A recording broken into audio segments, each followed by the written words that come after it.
ভালোবাসার এরকম আরো অনেক গল্প পেতে এক্ষুনি সাবস্ক্রাইব করুন আমাদের চ্যানেলটিকে এবং পাশে থাকা বেল আইকনটি প্রেস করে দিন। ধন্যবাদ। Stay with us.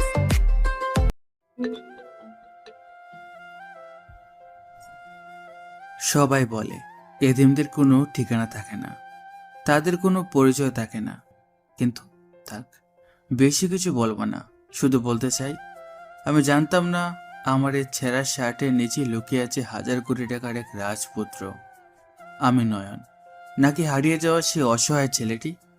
ভাগ্যের পরিহাসে লেখা আমার এই অদ্ভুত জীবন কাহিনী শুনলে বিশ্বাস করুন আপনিও থমকে যাবেন।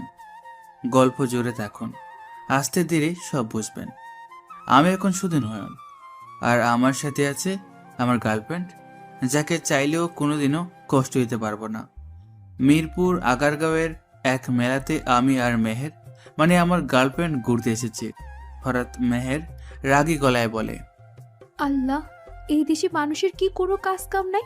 সবাইকে আজকে এই মেলাতেই চলে আসছে। আমার তো মনে হচ্ছে দম বন্ধ হয়ে মরেই যাব।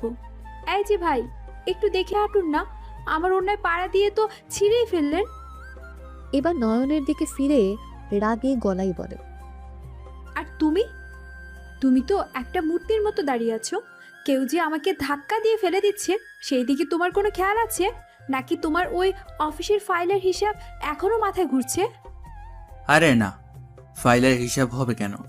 আমি তো খেয়াল রাখছি, কিন্তু বিটা দেখছো, আজকে শুক্রবার, তাই মানুষ বেশি।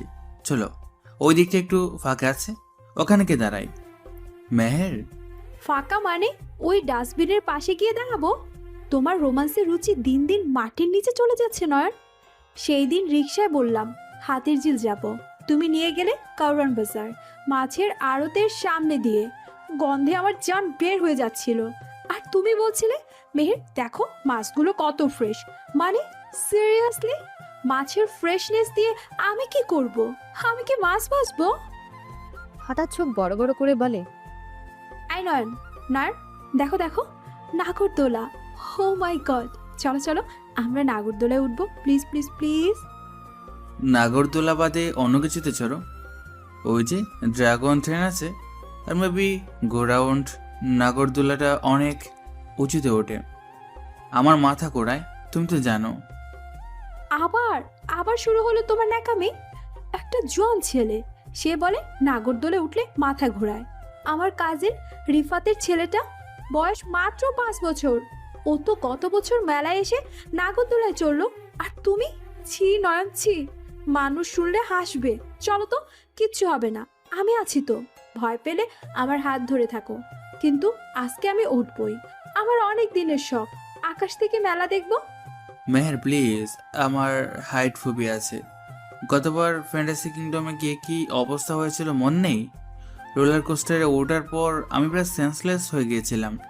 তখন তো আমাকে সামলাতে গিয়ে তোমার আইসক্রিমটাই পড়ে গেল। আজও কি চাও সবার সামনে বমি করে দিই? তার চেয়ে চলো আমরা মাটির জিনিস দেখি।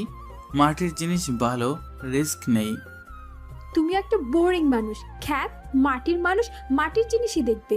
কেন যে তোমার সাথে প্রেম করতে গেলাম। আচ্ছা থাক, ওটা লাগবে না। তোমার সাথে এসে আমার শখটাই মাটি হয়ে গেল।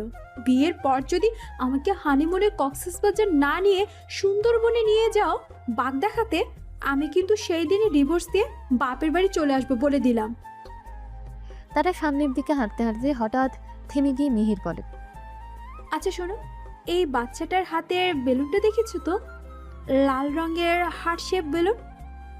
হ্যাঁ দেখেছি, সুন্দর। সুন্দর তো বুঝলাম, কিন্তু তোমার কি মনে আছে ছোটবেলায় আমার একবার এমন একটা বেলুন ছিল, মেজু মামা কিনে দিয়েছিল। আমি সারাদিন ওটা বুকে জড়িয়ে রেখেছিলাম। রাতে ঘুমানোর সময় পাশে রেখে শুয়েছি। সকালে উঠে দেখি ওটা চুপসে একদম শুকনো মরিচের মতো হয়ে গেছে। আমি সে কি কান্না! আম্মু তখন আমাকে ভুলালো যে বেলুন নাকি রাতে তার মায়ের কাছে চলে গেছে। আমি গাধা, সেটাও বিশ্বাস করেছিলাম।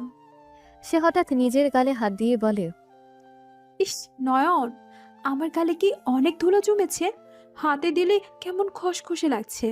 এই মেলায় এত ধুলো কেন বলো তো? মেয়র সাহেব কি পানি ছিটায় না রাস্তায়? আমার স্কিনটা জাস্ট শেষ হয়ে গেল। বাসায় গিয়ে আবার ফেস প্যাক লাগাতে হবে। উফ, জীবনটাই প্যারা। এত চিন্তা করো না তো, সামান্য দোলো পরিষ্কার হয়ে যাবে। এই যে টিস্যু মুছে দিচ্ছি, এখন ঠিক আছে। হুম, ঠিক আছে। তুমি মাঝে মাঝে এমন কেয়ারিং ভাব নাও না, আমার খুব রাগ লাগে, আবার ভালোও লাগে। কিন্তু টিস্যুটা কি ফ্রেশ ছিল, নাকি ওটা দিয়ে সকালে অফিসের টেবিল মুছেছ? তোমার তো কোনো ঠিক নাই।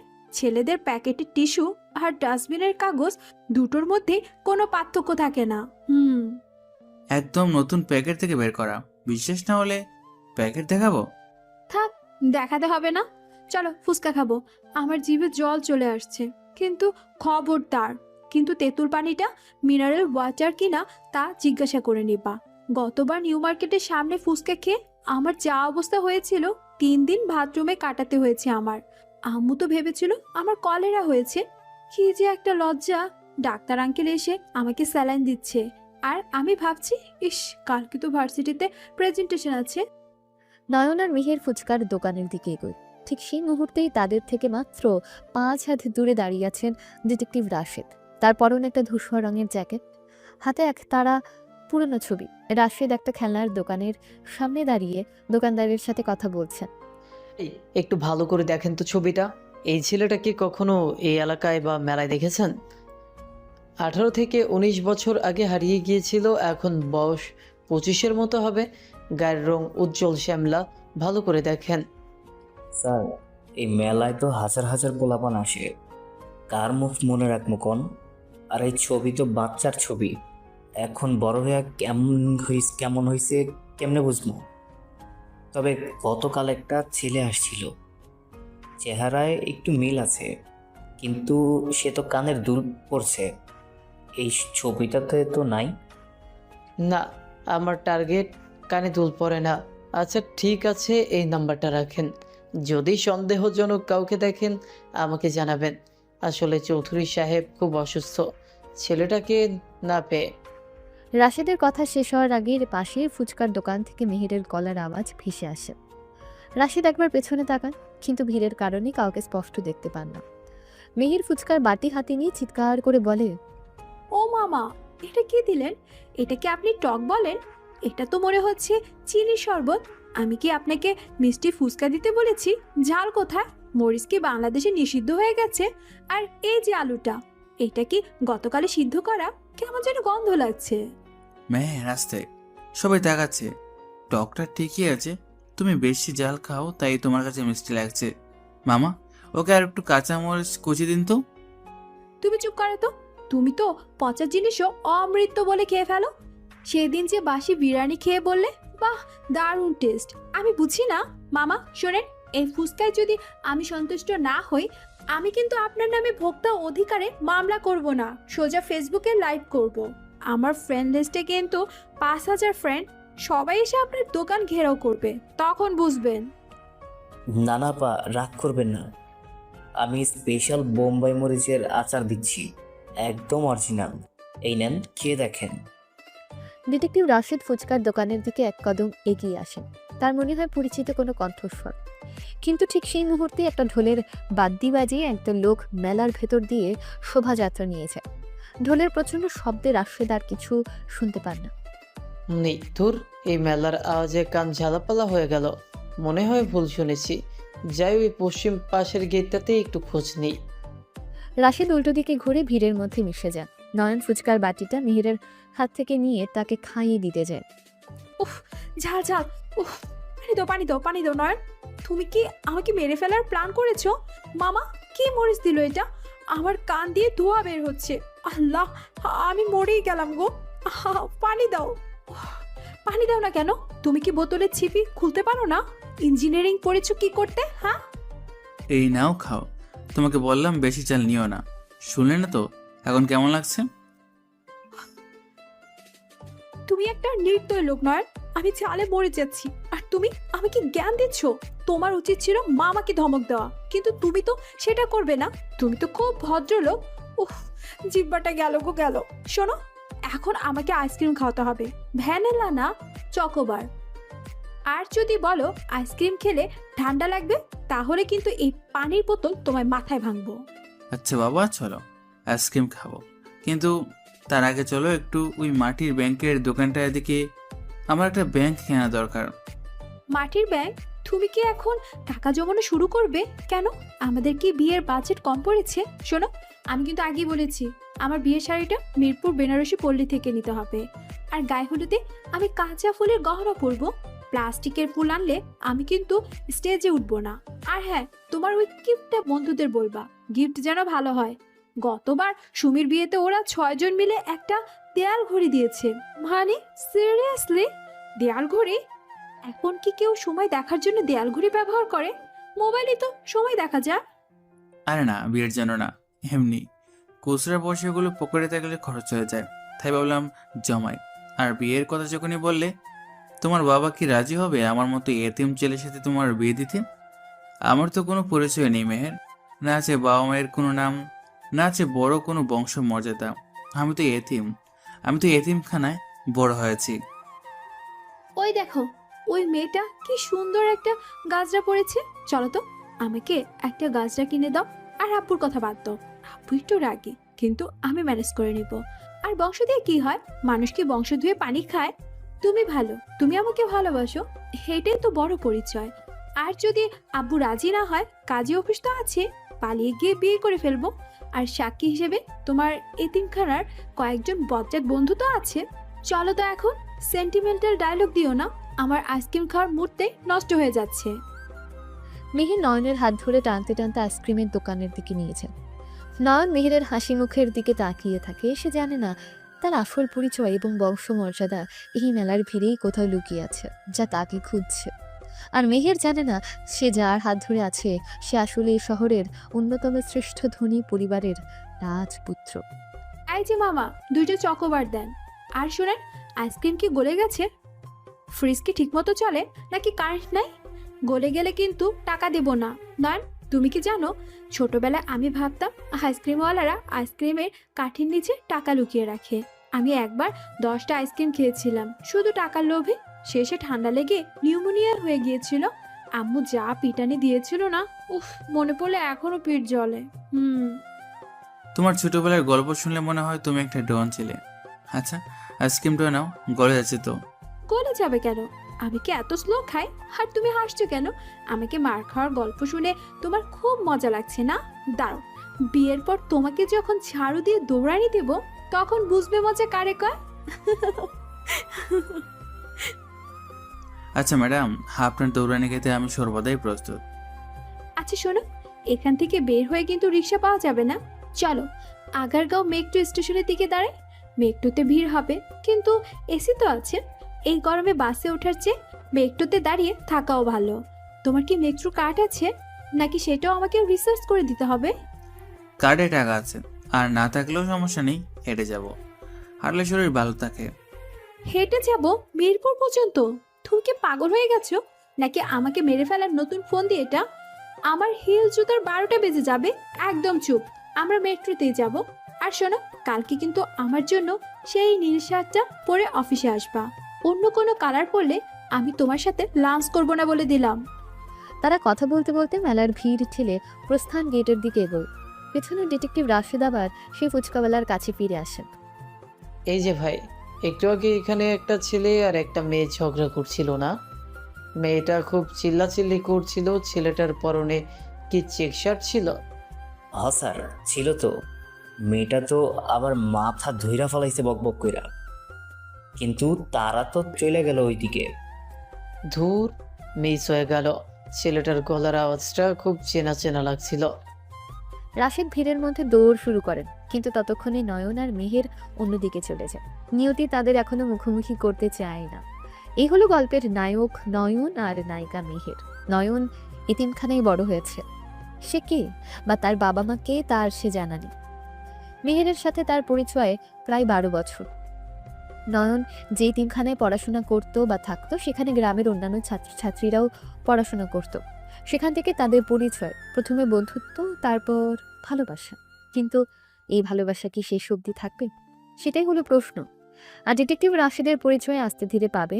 চলুন গল্পে ফেরা যাক। মেলার ভিড় ঠেলে আইসক্রিম খেতে খেতে তারা এনজিওগুলোর স্টলের দিকে আসে। এখানে একটা স্টলের নাম ছায়াতল। এতিম ও পথ শিশুদের জন্য ফান্ড কালেকশন চলছে। স্টলের দায়িত্বে থাকা মাঝবয়সী ভদ্রলোক নাম রফিক সাহেব ঘরমাক্ত কলেবরে একটা বড় খাতা আর ক্যালকুলেটর নিয়ে হিমশিম খাচ্ছেন। সামনে কয়েকজন ডোনার দাঁড়িয়ে আছে রশিদের অপেক্ষায়। উফ, এই আইসক্রিমটা না একদম গলে হাতে মাখামাখি হয়ে যাচ্ছে। টিস্যু দাও তো জলদি। দিচ্ছি, দাঁড়াও। দাঁড়াবে কেন? গলে তো জামাই পড়বে। তুমি এত স্লো কেন নয়? রিক্সা ওঠার সময় স্লো, নামার সময় স্লো, টিস্যু বের করতেও স্লো। এখনো বুড়ো হওনি নাকি? নাও, আর চিল্লাপালা করো না। ওই দেখো, ওই আঙ্কেলটা কেমন বিপদে পড়েছে মনে হচ্ছে। কার কথা বলছো? ওই ডোনেশন বক্সের লোকটা? দূর, ওনারা তো সারাদিন হিসাবই করে। তুমি এদিকে তাকাও, আমার ঠোঁটে কি আইসক্রিম লেগেছে দেখো তো। না লাগেনি, চলো তো দেখি ব্যাপারটা কি। নয়ন কৌতূহলী হয়ে এগিয়েছে। রফিক সাহেব ক্যালকুলেটরে বারবার টিপছেন, কিন্তু হিসেব মিলছে না। একজন ডোনার অধৈর্য হয়ে বলছেন, ভাই তাড়াতাড়ি করেন, আমার তাড়া আছে। ধুর চাই, ৩৫ জনের খাবার, প্রতি প্লেট ১৮০ টাকা, তার সাথে ভ্যাট 7.5%, আবার ডিসকাউন্ট 12%। ক্যালকুলেটরটা কি নষ্ট হলো নাকি? ৫,৯২২ টাকা। হ্যাঁ, কি বললেন? আপনার টোটাল অ্যামাউন্ট ৫,৯২২ টাকা হবে আঙ্কেল। ৩৫ গুণ ১৮০ minus 12% discount plus 7.5% VAT, round ফিগারে ৫,৯২২ টাকা। আপনি আপনি শিওর? আমি তো ক্যালকুলেটরই মেলাতে পারছি না। আই নয়ন, তুমি আবার এখানে পণ্ডিতি করতে আসছো কেন? চলো তো। আঙ্কেল, ও কিচ্ছু পারে না, এমনি আন্দাজে বলেছে। আন্দাজে না মেহের আঙ্কেল, আপনি ক্যালকুলেটর চেক করেন। ৫,৫৪৪ টাকা আসে ডিসকাউন্টের পর, তার সাথে ৪১৫ টাকা ব্যাট যোগ করেন। রফিক সাহেব দ্রুত হাতে ক্যালকুলেটর চাপলেন। ডিসপ্লেতে ঠিক ৫,৯২২ সংখ্যাটি ভেসে উঠল। তিনি হাঁ করে নয়নের দিকে তাকিয়ে রইলেন।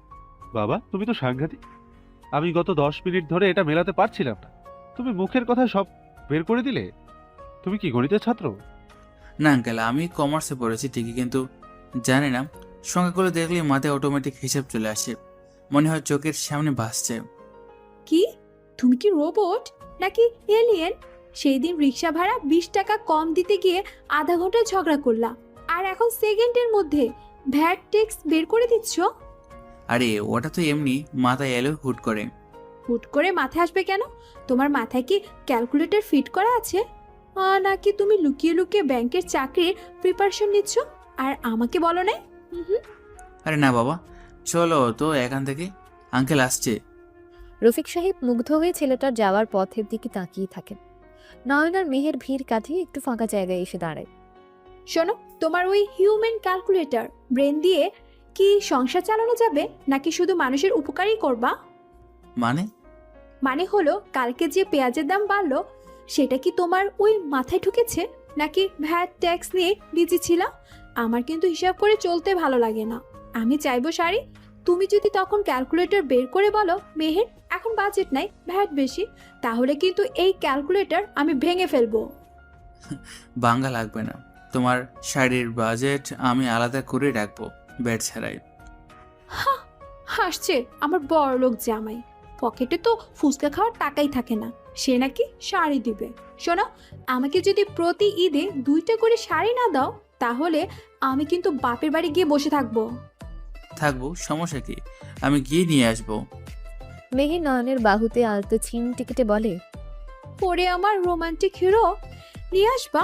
আব্বু যদি লাঠি নিয়ে বের হয়? তাহলে দৌড় দেবো? তুমি তো জানো আমি দৌড়ে ফার্স্ট। হ্যাঁ, বিপদ দেখলেই তো পালাও, ভিতর ডিম একটা। আচ্ছা শোনো, চলো ওই চুড়ির দোকানটায়। আমার কাচের চুড়িগুলো শব্দ করছে না কেন দেখো তো, ভেজাল দিল নাকি? শব্দ করেছে তো, তুমি শুনতে পাচ্ছ না ভিড়ের কারণে। তুমি চুপ করো, আমি যা বলবো তাই হবে, চলো। মেহের নয়নের হাত ধরে টানতে টানতে নিয়েছে। নয়নের খুব সাধারণ একটা শার্ট, সাধারণ একটা জীবন, অথচ তার মস্তিষ্কে নিউরনে খেলা করছে হাজার কোটি টাকার বিজনেসের জটিল সমীকরণ, যা সে নিজেও জানে না। অন্যদিকে চৌধুরী ভিলা, গুলশান 2, গুলশানের আলিশান ডুপ্লেক্স বাড়ি। বাড়ির ড্রয়িং রুমে পিনপতন নীরবতা। সোফায় আছোয়া হয়ে আছেন দেশের অন্যতম শীর্ষধনী আরমান চৌধুরী। তার বুকে হাত, শ্বাস নিতে কষ্ট হচ্ছে। পাশে বসে আছেন তার স্ত্রী রেহেনা চৌধুরী, চোখে জল। ফ্যামিলি ডাক্তার জহির সাহেব ব্লাড প্রেশার মাপছেন। ডাক্তার সাহেব, হয়েছে ওনার? সকাল থেকেই তো ভালো ছিলেন, হঠাৎ করে এমন হলো কেন? ভাবি, ভয়ের কিছু নেই, প্রেশারটা একটু হাই হয়ে গেছে। আরমান ভাই, আপনাকে না বলেছি টেনশন কম করতে? এভাবে চলে তো হার্টে অ্যাটাক পড়বেই। টেনশন করবো না জহির। আজ 18 বছর হয়ে গেল আমার আয়ান নেই আমার বুকে। আজকের এই দিনেই তো মেলায় হারিয়ে গিয়েছিল। আমার বুকের ভেতরটা চলে যাচ্ছে রেহানা। মনে হচ্ছে আমার ছেলেটা কোথাও খুব কষ্টে আছে।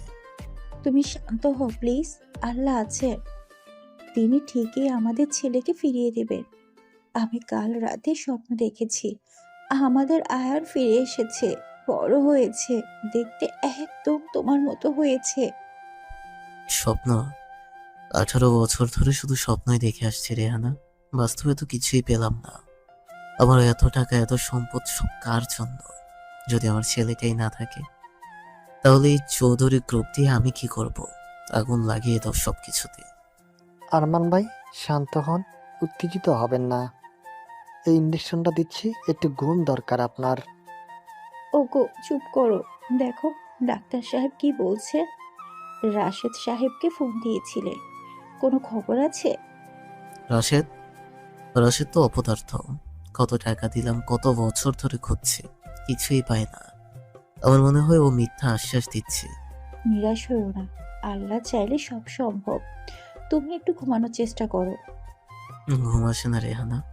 চোখ বন্ধ করলে দেখি ছোট্ট আয়ান হাত বাড়িয়ে আমাকে ডাকছে, বাবা, ও বাবা। আমি ধরতে যাই, ও মিলিয়ে যায়। আজ আজ কেন জানি মনে হচ্ছে ও আমার খুব কাছেই আছে। আমার খুব অস্থির লাগছে। আরমান চৌধুরীর চোখ দিয়ে পানি গড়িয়ে পড়ে। ডাক্তার জহির সিরিঞ্জ হাতে তৈরি হচ্ছে। জানালার বাইরে গুলশানের ঝকঝকে রাস্তা, কিন্তু এই প্রাসাদের ভেতরের হাহাকার কেউ শুনতে পায় না। ঠিক এই সময় কয়েক কিলোমিটার দূরে মেলায় নয়ন হঠাৎ বুকে হাত নিয়ে দাঁড়িয়ে পড়ে। মেহের চুড়ি পছন্দ করতে করতে বলে, এই নয়ন, দেখো তো নীলটা ভালো নাকি লালটা? নয়ন, কি হলো? অমন করে দাঁড়িয়ে আছো কেন? আই জানি না মেহের, হঠাৎ বুকের ভেতরটা কেমন যেন মোচড় দিয়ে উঠলো, খুব অস্থির লাগছে। অস্থির লাগবে কেন? গ্যাস্ট্রিক। তোমাকে বললাম না ওই ঝালমুড়িটা খেও না, এখন বোঝো ঠেলা। দাঁড়ো, আমার ব্যাগে অ্যান্টাসিড আছে কিনা দেখি। সে ব্যাগে খুঁজতে খুঁজতে বিড়বিড় করে, ছেলেরা যে কেন কথা শোনে না, নিজের শরীর নিয়ে কোনো যত্নই নাই। এখন যদি তুমি অসুস্থ হয়ে পড়ো, আমি একা একা বাসে যাব কেমনে? গ্যাস্ট্রিক না মেহের, মনে হলো কেউ যেন খুব আপন কেউ আমাকে ডাকছে, খুব কষ্টের ডাক। আপন কেউ ডাকছে না? জিন ভূত ধরলো নাকি তোমাকে? এই ভর দুপুরে মেলায় ভূত আসবে কোথা থেকে? তুমি না বড্ড বেশি কল্পনা করো। চলো একটা 7 আপ খাই, সব ঠিক হয়ে যাবে। ঢেকুর তুললেই দেখবা ভূত পালিয়েছে। হয়তো তাই, চলো। নয়ন জানে না এই অস্থিরতা গ্যাস্ট্রিকের নয়, এই অস্থিরতা রক্তের টানের। যে বাবা গুলশানে শুয়ে কাতরাচ্ছে, তার স্পন্দন অজান্তে নয়নের হৃদয়ে আঘাত করছে। নিয়তির সুতো তাদের অদৃশ্যভাবে বেঁধে রেখেছে, যে শীঘ্রই আগে ঝড়ে উন্মোচিত হবে। রাত 10টা, গুলশানের আলিশান চৌধুরী ভিলার দোতলায় দক্ষিণ কোণের ঘরটা গত 18 বছর ধরে তালাবদ্ধ থাকে না, আবার খুব একটা খোলেও না। ঘরটা আয়ানে, সেখানে ধুলো জমতে দেওয়া হয় না। রেহানা চৌধুরী মেঝের কার্পেটে বসে একটা ভাঙা রিমোট কন্ট্রোল গাড়ি হাতে নিয়ে এক দৃষ্টিতে তাকিয়েছে। গাড়ির চাকায় এখন 18 বছর আগের শুকিয়ে যাওয়া কাদা লেগে আছে। ঘরের এসি চলছে শো শো শব্দে, কিন্তু রেহানা চৌধুরীর কপালে বিন্দু বিন্দু ঘাম। আরমান চৌধুরী দরজার সামনে এসে দাঁড়ান। ইঞ্জেকশনের পর তিনি কিছুটা সুস্থ। রেহানা, আবার শুরু করলে এসব? তুমি কি চাও? আমার প্রেশারটা 200 গিয়ে ঠিক হোক। ওঠো এখান থেকে। আরমান, এই খেলনা গাড়িটা মনে আছে তোমার? আয়ানের 5ম জন্মদিনে তুমি কিনে দিয়েছিলে। ও এটা চালাতে গিয়ে ড্রয়িং রুমের ওই বড় নীল ফুলদানিটা ভেঙে ফেলেছিল। তুমি কি রাগটাই না করেছিলে? ও ভয়ে আমার শাড়ির আঁচলের নিচে লুকিয়েছিল। আজ আজ আমার সে আঁচলটা খুব খালি লাগছে আরমান। ওই একটা দিনের কথা আর কতবার মনে করবে তুমি? রাগ করেছিলাম কারণ ওটা শাসন ছিল, কিন্তু আমি কি জানতাম ওই দিনটাই ওর সাথে আমার শেষ স্বাভাবিক দিন হবে। রেহানা প্লিজ, নিজেকে আর কষ্ট দিও না। এই খেলনাগুলো এখন শুধুই প্লাস্টিক, এগুলোর মধ্যে প্রাণ নেই। প্রাণ নেই। তুমি বললেই হলো। আমি স্পর্শ করতে পারছি আমার ছেলেকে। এই গাড়িতে, ওই দোলনায়, পড়ার টেবিলে, সবখানে আমার আয়ান আছে। 18 বছর, আরমান 18টা বছর। ড্রাইভার কাশেম, ওই একটা ভুল আমি আজও ভুলতে পারি না। কেন সে গাড়িটা মেলায় অত ভিড়ের মধ্যে থামালো? কেন আমি ওর হাতটা মাত্র 2 সেকেন্ডের জন্য ছেড়েছিলাম পার্স থেকে টিস্যু বের করতে? আমার বাচ্চাটা, আমার কলিজার টুকরাটা ভিড়ের মধ্যে মা মা বলে কত কেঁদেছিল হয়তো। ও হয়তো এখনো আমাকেই খুঁজছে আরমান।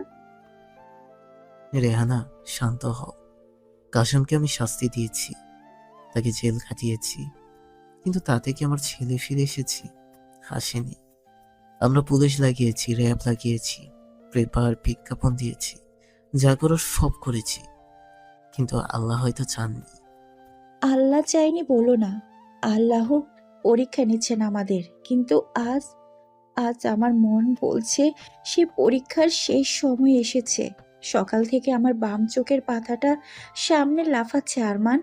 গ্রামের দাদি নানিরা বলতেন বাম চোখ লাফালে নাকি হারানো ধন ফিরে আসে। আমার মনে হচ্ছে ও আসছে। ও হয়তো আমার খুব কাছে, হয়তো এই ঢাকা শহরে ও শ্বাস নিচ্ছে। ঠিক এ সময় দরজায় নক করার শব্দ হয়। বাড়ির কেয়ারটেকার মাথা নিচু করে এসে দাঁড়ায়। স্যার, রাশেদ সাহেব এসেছেন, ড্রয়িং রুমে বসেছেন। ওকে বসতে বলো, আমি আসছি। রেহানা, তুমি রেস্ট নাও, আমি দেখছি অপদার্থটা আজ কি খবর নিয়ে এলো। ওকে বকা দিও না, ও তো চেষ্টা করছে। চেষ্টা দিয়ে আমার বিজনেস চলে না রেহানা, রেজাল্ট লাগে, রেজাল্ট। আরমান চৌধুরী হনহন করে ঘর থেকে বেরিয়ে যান। ড্রয়িং রুমে ডিটেকটিভ রাশেদ সোফায় বসে পায়ের উপর পা তুলে অপেক্ষা করছিলেন, কিন্তু আরমান চৌধুরীকে সিঁড়ি দিয়ে নামতে দেখে দ্রুত উঠে সোজা হয়ে দাঁড়ান। স্যার, আসসালামু আলাইকুম। ওয়ালাইকুম আসসালাম। খবর কি বলো? গত মাসে বলে চট্টগ্রাম থেকে লিড পেয়েছো, ছেলে নাকি জাহাজের কাজ করে। আমি লোক পাঠালাম, দেখা গেল ওটা অন্য কেউ। আজ কি শোনাবে? নতুন কোনো গাল গল্প? স্যার, এবারের এটা গাল গপ্প না। আমি আজ মেলায় গিয়েছিলাম, একটা ছেলেকে দেখলাম, মানে ঠিক দেখলাম না, ওর গলার স্বর শুনলাম, অবিকল আপনার মতো গলার টোন, আর পেছন থেকে হাঁটার ভঙ্গিটাও। গলার স্বর, হাঁটার ভঙ্গি। রাশেদ, তুমি কি ডিটেকটিভ নাকি কোনো কবি? 18 বছর ধরে আমি তোমাকে কোটি কোটি টাকা দিচ্ছি কি তোমার কাব্য শোনার জন্য? আমার ছেলে দরকার রাশেদ, আমার রক্ত দরকার। তুমি বুঝতে পারছো না কেন বিষয়টা কতটা সিরিয়াস? স্যার, আমি তো সাধ্যমতো। আরমান চৌধুরী টেবিলের ফজরে থাপ্পড় মেরে বলেন, সাধ্যমতো চুলাই যাক। শোনো, তোমাকে একটা কথা বলি যা আগে কখনো বলিনি। আমার শরীর ভালো যাচ্ছে না। চৌধুরী গ্রুপের এই বিশাল সাম্রাজ্য, এটা চালানোর মতো ক্ষমতা আমার ভাই বা ভাতিজাদের নেই। ওদের রক্তে বেইমানি আছে। ওরা শুধু টাকা চেনে, পাওয়ার চেনে না। এই এম্পায়ার টিকিয়ে রাখতে হলে আমার নিজের রক্ত লাগবে। আয়ান শুধু আমার ছেলে নয়, ওই 1000 কোটি টাকার একমাত্র যোগ্য দাবিদার। ওকে যদি আমি আর 6 মাসের মধ্যে না পাই, তাহলে উইল করে আমি সব ট্রাস্টি বোর্ডে দিয়ে যাব, কিন্তু অযোগ্যদের হাতে দেব না। এটা খুঁজে বের করা এখন শুধু একটা ফ্যামিলি ম্যাটার না Rashed, it's a war. Do you understand? জি স্যার, আমি আমি আজকেই আবার মেলায় যাব, সিসিটিভি ফুটেজ চেক করব, ওই ছেলের ছবি বের করবই। যাও। আর শোনো, পরের বার যখন আমার সামনে আসবে হাতে যেন আয়নের ছবি থাকে, নয়তো তোমার ওই ডিটেকটিভ এজেন্সি আমি বুলডোজার দিয়ে ঘুরিয়ে দেব। রাশেদ তড়িঘড়ি করে বেরিয়ে পড়ে। আরমান চৌধুরী সোফায় ধপ করে বসে পড়েন। তিনি জানেন না তার সেই কাঙ্ক্ষিত রক্ত, সেই যোগ্য উত্তরসূরি এখন তেজগাঁওয়ের এক সস্তা মেসের গরমে ছটফট করছে। তেজগাঁওয়ের খিঞ্জি গলির ভেতরে টিন শীট আতপাকা দালান, কারেন্ট নেই গত 1 ঘন্টা ধরে। ছোট্ট একটা রুমে 2টো চৌকি পাতা, একপাশে নয়ন শুয়ে আছে, ঘামে তার গেঞ্জি ভিজে শরীরের সাথে লেপ্টে আছে। মশারির ভেতরটা যেন আগুনের চুল্লি, নয়ন এপাশ ওপাশ করছে। তার বুকের ভেতরটা কেমন যেন এখনো মোচড় দিয়ে উঠছে মেলা থেকে বারবার, ঠিক যেমনটা গুলশনে তার মায়ের হচ্ছিল। উফ আল্লাহ, এমন লাগছে কেন? মনে হচ্ছে দম আটকে আসছে। একটু পানি দরকার। নয়ন হাত বাড়িয়ে জগের পানি ঢালতে যায়, কিন্তু হাত কাটছে। গ্লাসটা পড়ে ঝনঝন শব্দ হয়। পাশের চৌকির বর্ডার ঘুমের ঘুরে বিড়বিড় করে গালি দেয়। নয়ন দ্রুত মোবাইলটা হাতে নেয়। স্ক্রিনে মেহেরের ছবি ভাসছে। সে কাঁপা কাঁপা হাতে কল দেয়। হ্যালো, কি ব্যাপার জনাব? রাত 12টা বাজে, এখন কি ফোনে রোম্যান্স করার ভূত চাপলো, নাকি মনে পড়লো আমাকে গুড নাইট বলা হয়নি? মেহের, আবার খুব খারাপ লাগছে। খারাপ লাগছে মানে? কি হয়েছে? পুলিশে ধরেছে, নাকি ম্যাসের খালা আজকে ডালে লবণ বেশি দিয়েছে? নারী শরীরটা কেমন জানি করছে, যেমনটা মেলে হয়েছিল। বুকের বাম পাশটা চিনচিন করছে, খুব অস্থির লাগছে মেহের। মনে হচ্ছে আমি মরে যাব। ওই চুপ করো তো। মরে যাব মানে কি? খবরদার ওসব ফালতু কথা বলবা না। শোনো, সত্যি করে বলো তো, সন্ধ্যায় মেলায় ফেরার পথে ওই যে ভাজা পোড়া খেয়েছিলে, পেঁয়াজু আর বেগুনি, ওগুলো কি ঠিক ছিল? আমি তখনই বলেছিলাম পোড়া তেলের জিনিস খেও না। এখন তো গ্যাস্ট্রিকের ঠেলায় জান বের হচ্ছে। না মেহের, এটা গ্যাস্ট্রিক না। আমি বুঝতে পারছি এটা অন্য কিছু। আমার কান্না পাচ্ছে খুব। আরে গাধা, কান্না পাবে কেন? তুমি কি বাচ্চা ছেলে? শোনো, তোমার ম্যাসে কি অ্যান্টাসিড আছে, নাকি সেটাও আমাকে গিয়ে কিনে দিতে হবে? উঠে এক গ্লাস পানি নাও, আর জানলার পাশে গিয়ে দাঁড়াও। কারেন্ট নাই তো, তাই গরমে প্রেশার ফল করছে হয়তো। জানালা খোলা, তাও বাতাস নেই। শোনো, বেশি আদিক্ষেতা করবা না। একদম সোজা হয়ে বসো, আর লম্বা শ্বাস নাও। আমি লাইনে আছি। নাও, 1 2 3, শ্বাস নাও। নিসো? নিচ্ছি। Good boy. এখন শোনো, কালকে অফিসে কিন্তু মিটিং আছে। এসব মন খারাপ আর অস্থিরতা নিয়ে অফিসে গেলে বস তোমাকে কাঁচা চিবিয়ে খাবে। তখন কিন্তু আমার কাছে এসে কান্নাকাটি করবা না। আর হ্যাঁ, আমি তোমাকে একটা ইউটিউব লিংক দিচ্ছি, কিভাবে গ্যাস্ট্রিক কমানো যায়, ওটা দেখে ঘুমাও। আর শোনো, কি? কালকে সকালে আমার জন্য বেলি ফুল নিয়ে আসবা। যদি দেখি মুখ গুমরা করে আসছো, তাহলে কিন্তু খবর আছে। আর এখন ঘুমাও। আল্লাহ হাফেজ। ফোন রাখলাম, বেশি নাটক করবা না। মেহের খট করে ফোন কেটে দেয়। সে হয়তো ভাবছে নয়নের সাধারণ কোনো শারীরিক সমস্যা হচ্ছে, তাই সে হালকাভাবে নিল। কিন্তু ফোন কাটার পর মেহের নিজেও বিছানায় বসে কিছুক্ষণ নখ কামড়ায়। তার মনেও একটা খচখচানি কাজ করে। নয়ন তো কখনো এমন করে না। ওদিকে নয়ন ফোনটা বুকে জড়িয়ে ধরে শুয়ে থাকে। মেহেরের বকুনি শুনে তার অস্থিরতা একটু কমেছে ঠিকই, কিন্তু বুকের গভীরে সে অচেনা টানটা রয়ে গেছে। জানলা দিয়ে আসা ল্যাম্পপোস্টের আলোয় নয়নের ডান কাঁধের একটা অংশ দেখা যায়। সেখানে একটা ছোট জন্মদাগ, যা দেখতে অনেকটা অর্ধচন্দ্রাকৃতির। অন্ধকার ঘরে নয়ন বিড়বিড় করে। মাগো, কোথায় তুমি? কেমন আছো তুমি? আমি তোমাকে অনেক মিস করি। জানি না দেখতে কেমন। সত্যি আমি তোমার মুখমণ্ডল ভুলে গেছি। সে জানে না এই ডাক তেজগাঁওয়ের টিনের চাল ভেদ করে গুলশানের এসি রুমের এক মায়ের কানে ঠিকই পৌঁছে গেছে। পরদিন সকাল 9টা, কারওয়ান বাজারের সার্ক ফোয়ারার মোড়ে অফিসগামীদের প্রচণ্ড ভিড়। নয়ন ফুটপাতের এক কোণে দাঁড়িয়ে আছে। তার পরনে সেই নীল শার্ট যেটা মেহের পরতে বলেছিল, হাতে একটা ছোট পলিথিন ব্যাগ। মেহের রিক্সা থেকে নামে একটু দূরে। তার পরনে হালকা গোলাপি সালোয়ার কামিজ, রোদ থেকে বাঁচতে চোখে সানগ্লাস।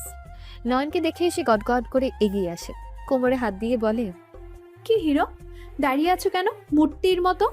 আমি যে রিক্সা থেকে নামলাম, ভাড়াটা কে দেবে? আরে তুমি নামলে কখন? খেয়াল করিনি। ভাড়া কত হয়েছে? 50 টাকা। আর শোনো, রিক্সাওয়ালার মামার সাথে কিন্তু রাস্তায় আমি ঝগড়া করে এসেছি, তাই খুচরা টাকা নিয়ে ক্যাচাল করবা না। একদম নোটটা দিয়ে দিবা। ঠিক আছে। নয়, তোমার হাতে ওইটা কি? ওই পলিথিনে কি আছে? মাছ কিনেছো নাকি? অফিসে কি এখন মাছ রান্না হবে? মাছ হবে কেন? তুমি তো কাল রাতে ফোনে হুমকি দিলা, বেলি ফুল না আনলে খবর আছে। এই নাও তোমার বেলি ফুল। মেহের পলিথিন ছো মেরে নিয়ে ভেতর থেকে ফুলের মালাটা ভিড় করে বলে, এটা কি? নয়, এটা কি? এটা কি তুমি বেলি ফুল বলো? এটা তো মনে হচ্ছে পুঁইশাকের ডাটা। ফুলগুলো এমন চ্যাপটা কেন? তুমি কি এইটার উপর বসে এসেছিলে বাসে? আরে না, বাসে প্রচণ্ড ভিড় ছিল। লোকাল বাসে তো জানোই, মানুষের চাপে ফুল কেন মানুষই চ্যাপটা হয়ে যায়। গন্ধ তো আছে, দেখো। গন্ধ আছে, কিন্তু সেটা ফুলের না, তোমার ওই লোকাল বাসের ঘামের গন্ধ মিক্সড হয়ে গেছে। ছি, রোমান্সের 12টা বাজিয়ে দিলে তুমি। সিনেমার নায়করা কত সুন্দর তোড়া নিয়ে দাঁড়িয়ে আসে, আর তুমি আনলে চ্যাপটা বেলি ফুল। এখন এটা আমি চুলে পরবো? মানুষ ভাববে আমি বাসি ফুল কুড়িয়ে পড়েছি। তোমার রুচি কবে উন্নত হবে বলো তো? আচ্ছা, কাল ফ্রেশ এনে দেব। এখন চলো, দেরি হয়ে যাচ্ছে। তারা হাঁটতে শুরু করে। হঠাৎ দাঁড়িয়ে মিহির বলে, দাঁড়াও, শার্টের দিকে তাকাও। এটা কি নীল রং? আমি বলেছিলাম রয়্যাল ব্লু পরতে, এটা তো নেভি ব্লু। তুমি কি কালার ব্লাইন্ড নাকি দোকানদার তোমাকে ঠকিয়েছে? আমার কাছে তো একটাই নীল শার্ট আছে মেহের। গরিবের আবার রয়্যাল ব্লু আর নেভি ব্লু কি, নীল হলি হলো। উফ, তোমার এই গরিব গরিব ডায়লগ শুনলে না আমার গা জ্বলে যায়। আর শার্টটা ইস্ত্রি করো নাই কেন? ওই কোনায় দেখো কেমন কুঁচকে আছে, মনে হচ্ছে গরু চিবিয়ে দিয়েছে। বস দেখলে তো ভাববে তুমি অফিসের পিয়ন। অবশ্য তোমার যা স্বভাব, পিয়ন ভাবলো তুমি মাইন্ড করবা না। তুমি তো আবার সমাজসেবক। কয়েকদিন আগে বস্তিতে গিয়ে যা করলা, আমি তো ভাবছিলাম ওই গুন্ডাটা তোমাকে লাঠি দিয়ে বাড়িয়ে মারবে। তুমি কি নিজেকে সুপারম্যান ভাবো? কাউকে তো এগিয়ে আসতে হয় মেহের। ওই বাচ্চাটা আটকে পড়েছিল। রাখো তোমার বাচ্চা। নিজের বাচ্চার খবর নাই, পরের বাচ্চা বাঁচাতে চায়। শোনো, ভবিষ্যতে যদি আমাদের বাচ্চা হয়, না মানে বিয়ের পর, তুমি তাকে স্কুলে দিতে গিয়ে যদি রাস্তায় মারামারি শুরু করো, আমি কিন্তু বাচ্চাকে নিয়ে বাপের বাড়ি চলে যাব। তখন তুমি রাস্তার মোড়ে দাঁড়িয়ে চ্যাপটা ফুল হাতে নিয়ে কাঁদবা, বলে দিলাম কিন্তু। আচ্ছা, আর মারামারি করব না। এখন চলো তো, সিগন্যাল ছেড়ে দিয়েছে। হাসবা না একদম। আমার সিরিয়াস কথা তোমার কাছে জোকস মনে হয়? আচ্ছা শোনো, দুপুরে লাঞ্চ কি এনেছো? আবার ওই ম্যাসের করলা ভাজি? আমি কিন্তু আজকে ইলিশ মাছের লেজ ভর্তা এনেছি। যদি দেখি তুমি টিফিন শেয়ার করছো না, তাহলে তোমার ওই চারটা মালা আমি কিন্তু ছিঁড়ে ফেলবো। করলা ভাজি এনেছি, শেয়ার করবো তো। করলা ভাজি? আল্লাহ, এই ছেলের সাথে আমি প্রেম করেছি কেন? আমার কপালে কি করলাই লেখা ছিল? করলা স্বাস্থ্যের জন্য অনেক উপকারী। রাখো তোমার উপকার। ওই দেখো, ওই মেয়েটার হিল জুতাটা দেখেছো কত উঁচা? ও হাঁটে কেমনে? আমি তো ফ্ল্যাট স্যান্ডেল পরেই 2বার আচার খেতে নিয়েছিলাম। আচ্ছা, অফিসে কি লিফট ঠিক করেছো নাকি আজও সিঁড়ি দিয়ে উঠতে হবে? 7 তলায় উঠতে উঠতে আমার মেকআপ গলে ভূত হয়ে যাবে তো। লিফট ঠিক হয়েছে মনে হয়। মেইনটেনেন্সের লোক দেখেছিলাম সকালে। মনে হয় মানে কি? শিওর হয়ে বলো, তুমি তো সব কিছুতে কনফিউজড। হঠাৎ মিহির নয়নের হাত ধরে। এই সাবধানে হাঁটো। ওই যে গর্ত, তুমি কি মাটির দিকে তাকাও না? আকাশের দিকে তাকিয়ে হাঁটো। প্রেমে পড়েছো নাকি? ও সরি, তুমি তো আমারই প্রেমে পড়েছো। কিন্তু তাই বলে গর্তে পড়বা? তুমি আসো না ধরার জন্য, তাই নিশ্চিন্তে হাঁটি। ঢং, একদম ঢং করবা না। পাবলিক প্লেস এটা। হাত ছাড়ো, কলিগরা দেখলে ভাববে আমরা পার্কে থেকে এসেছি। সে হাত না ছেড়ে বরং আরো শক্ত করে ধরে। ছাড়তে বললাম তো, ছাড়ছো না কেন? তুমি আসলে একটা বেহায়া ছেলে। হাতটা কি আমি ধরেছি নাকি তুমি ধরে আছো? ও, আমি ধরে রেখেছি বলে তোমার খারাপ লাগছে? আরে আমি সেটা কখন বললাম? বলো নাই, কিন্তু তোমার কথা বোঝা যাচ্ছে। নয়ন আর কিছু বলে না, শুধু মৃদু হাসে। মেহেরের এই বকবকানি তার জীবনের একমাত্র শান্তি। শ্রোতা বৃন্দ, হয়তো আপনারা ভাবছেন মিহির এত কিছু করছে, তাও নয়ন কেন কিছু বলে না, রাগ করে না? তার পেছনে অবশ্যই কোনো কারণ আছে। হ্যাঁ, গল্প জুড়ে থাকুন, সবকিছুই বুঝবেন। তারা অফিসের গেটের দিকে এগোয়, কিন্তু তারা খেয়াল করে না অফিসের মেইন গেটের পাশে একটা কালো রঙের পাজেরো জিপ দাঁড়িয়ে আছে। গ্লাসটা একটু নামানো, ভেতরে বসে আছেন ডিটেকটিভ রাশেদ। গাড়ির ভেতর থেকে ফোনের ক্যামেরায় জুম করে বলে, নীল শার্ট, উচ্চতা 5 ফুট 10, পাশে ওই মেয়েটা। কালকে মেলাতে এদের দেখেছি মনে হচ্ছে। চেহারাটা খুব চেনা, খুব চেনা। তারা অফিসে ঢোকার মুখে রাশেদের গাড়ির দিকে তাকিয়ে মিহির বলে, ওই গাড়িটা দেখেছো নয়ন? কি সুন্দর ব্ল্যাক কালার। ইস, আমাদের যদি এমন একটা গাড়ি থাকতো, আমরা লং ড্রাইভে যেতাম মাওয়া ঘাটে। তুমি চালাতে আর আমি পাশে বসে গান গাইতে গাইতে যেতাম। তোমার তো সাইকেল কেনারে মোড়ক নাই, আবার পাঁচেরও। স্বপ্ন দেখাই বাদ দিলাম। নয়ন গাড়িটার দিকে তাকিয়ে এক মুহূর্তের জন্য থমকে যায়। তার অবচেতন মন বলে ওঠে এই গাড়িটা তার ছিল না।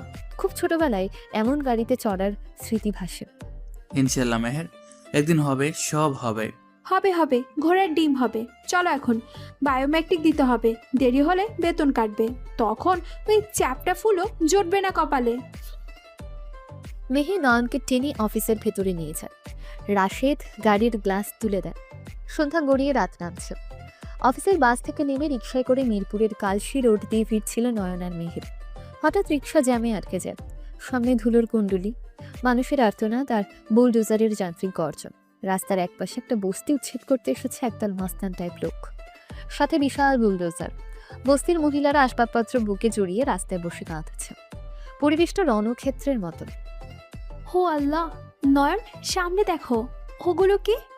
মাস্তান, হাতে লাঠি কেন? আল্লাহ গো, মামা রিক্সা ঘুরাও, জলদি ঘুরাও, এরা তো মানুষ মারছে। মামা আর সামনে যাবে না, এখানে নামতে হবে। মেহের নামও, রিক্সায় ওড়ানোর জায়গা নেই। আমি নামবো না, আমার পায়ে শক্তি নেই। নয়, এরা কারা? দেখো ওই লোকটার হাতে রামদা, আমার দিকে তাকাচ্ছে কেন? ও কি আমাকে কোপ দিবে? আমার কলিজা শুকিয়ে যাচ্ছে। চলো দৌড়াই। নয়ন প্লিজ, নয়ন হিরোগিরি দেখানো লাগবে না। আমরা সাধারণ মানুষ, আমাদের কাজ হলো বিপদ দেখলে উল্টো দিকে দৌড় দেওয়া। নয়ন মেহেরের হাত ধরে নামিয়ে এনে রাস্তার একপাশে দাঁড় করে। আরে শান্ত হো, তোমাকে কেউ কোপ দিবে না। ওরা বস্তি ভাঙতে এসেছে, কিন্তু কোনো নোটিশ ছাড়া এই সন্ধ্যাবেলায় কেন? মেহের নয়নের শার্টের হাত এমনভাবে খামচি ধরেছে যে শার্ট ছিঁড়ে যাওয়ার উপক্রম। নোটিশ দিয়ে কি হবে? ওরা তো ডাকাত।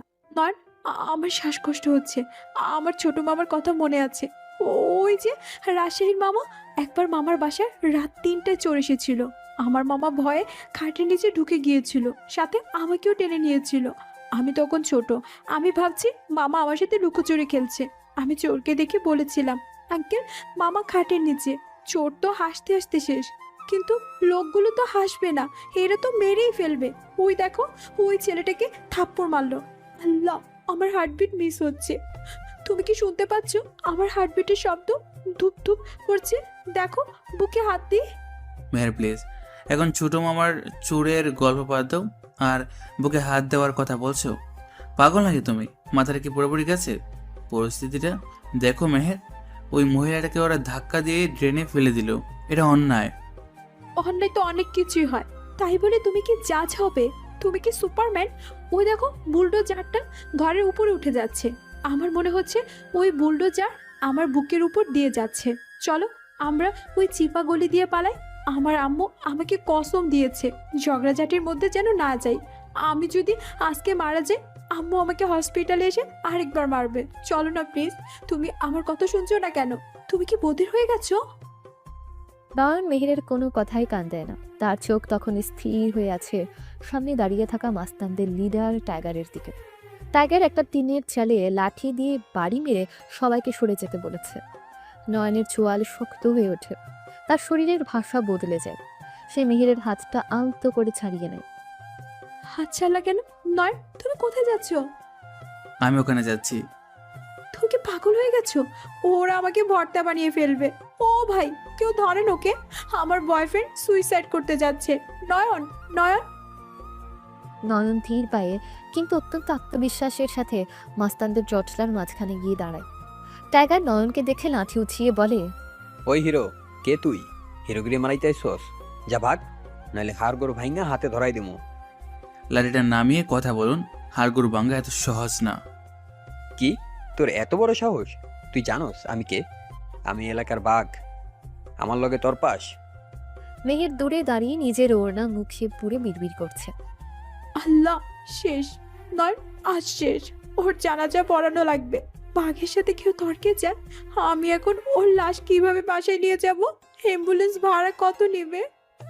আপনি বাঘ হন আর সিংহ হন, আইন সবার জন্য সমান। এই জমির দাগ নাম্বার 340 খ। আমি জানি এই জমির উপর হাইকোর্টের সেট অর্ডার আছে আগামী 3 মাসের জন্য। সেকশন 144 ভায়োলেট করে কোনো ম্যাজিস্ট্রেট ছাড়া সন্ধ্যাবেলায় আপনারা উচ্ছেদ অভিযান চালাতে পারেন না। এটা কন্ট্রাক্ট অফ কোর্ট। কিসের স্টে অর্ডার?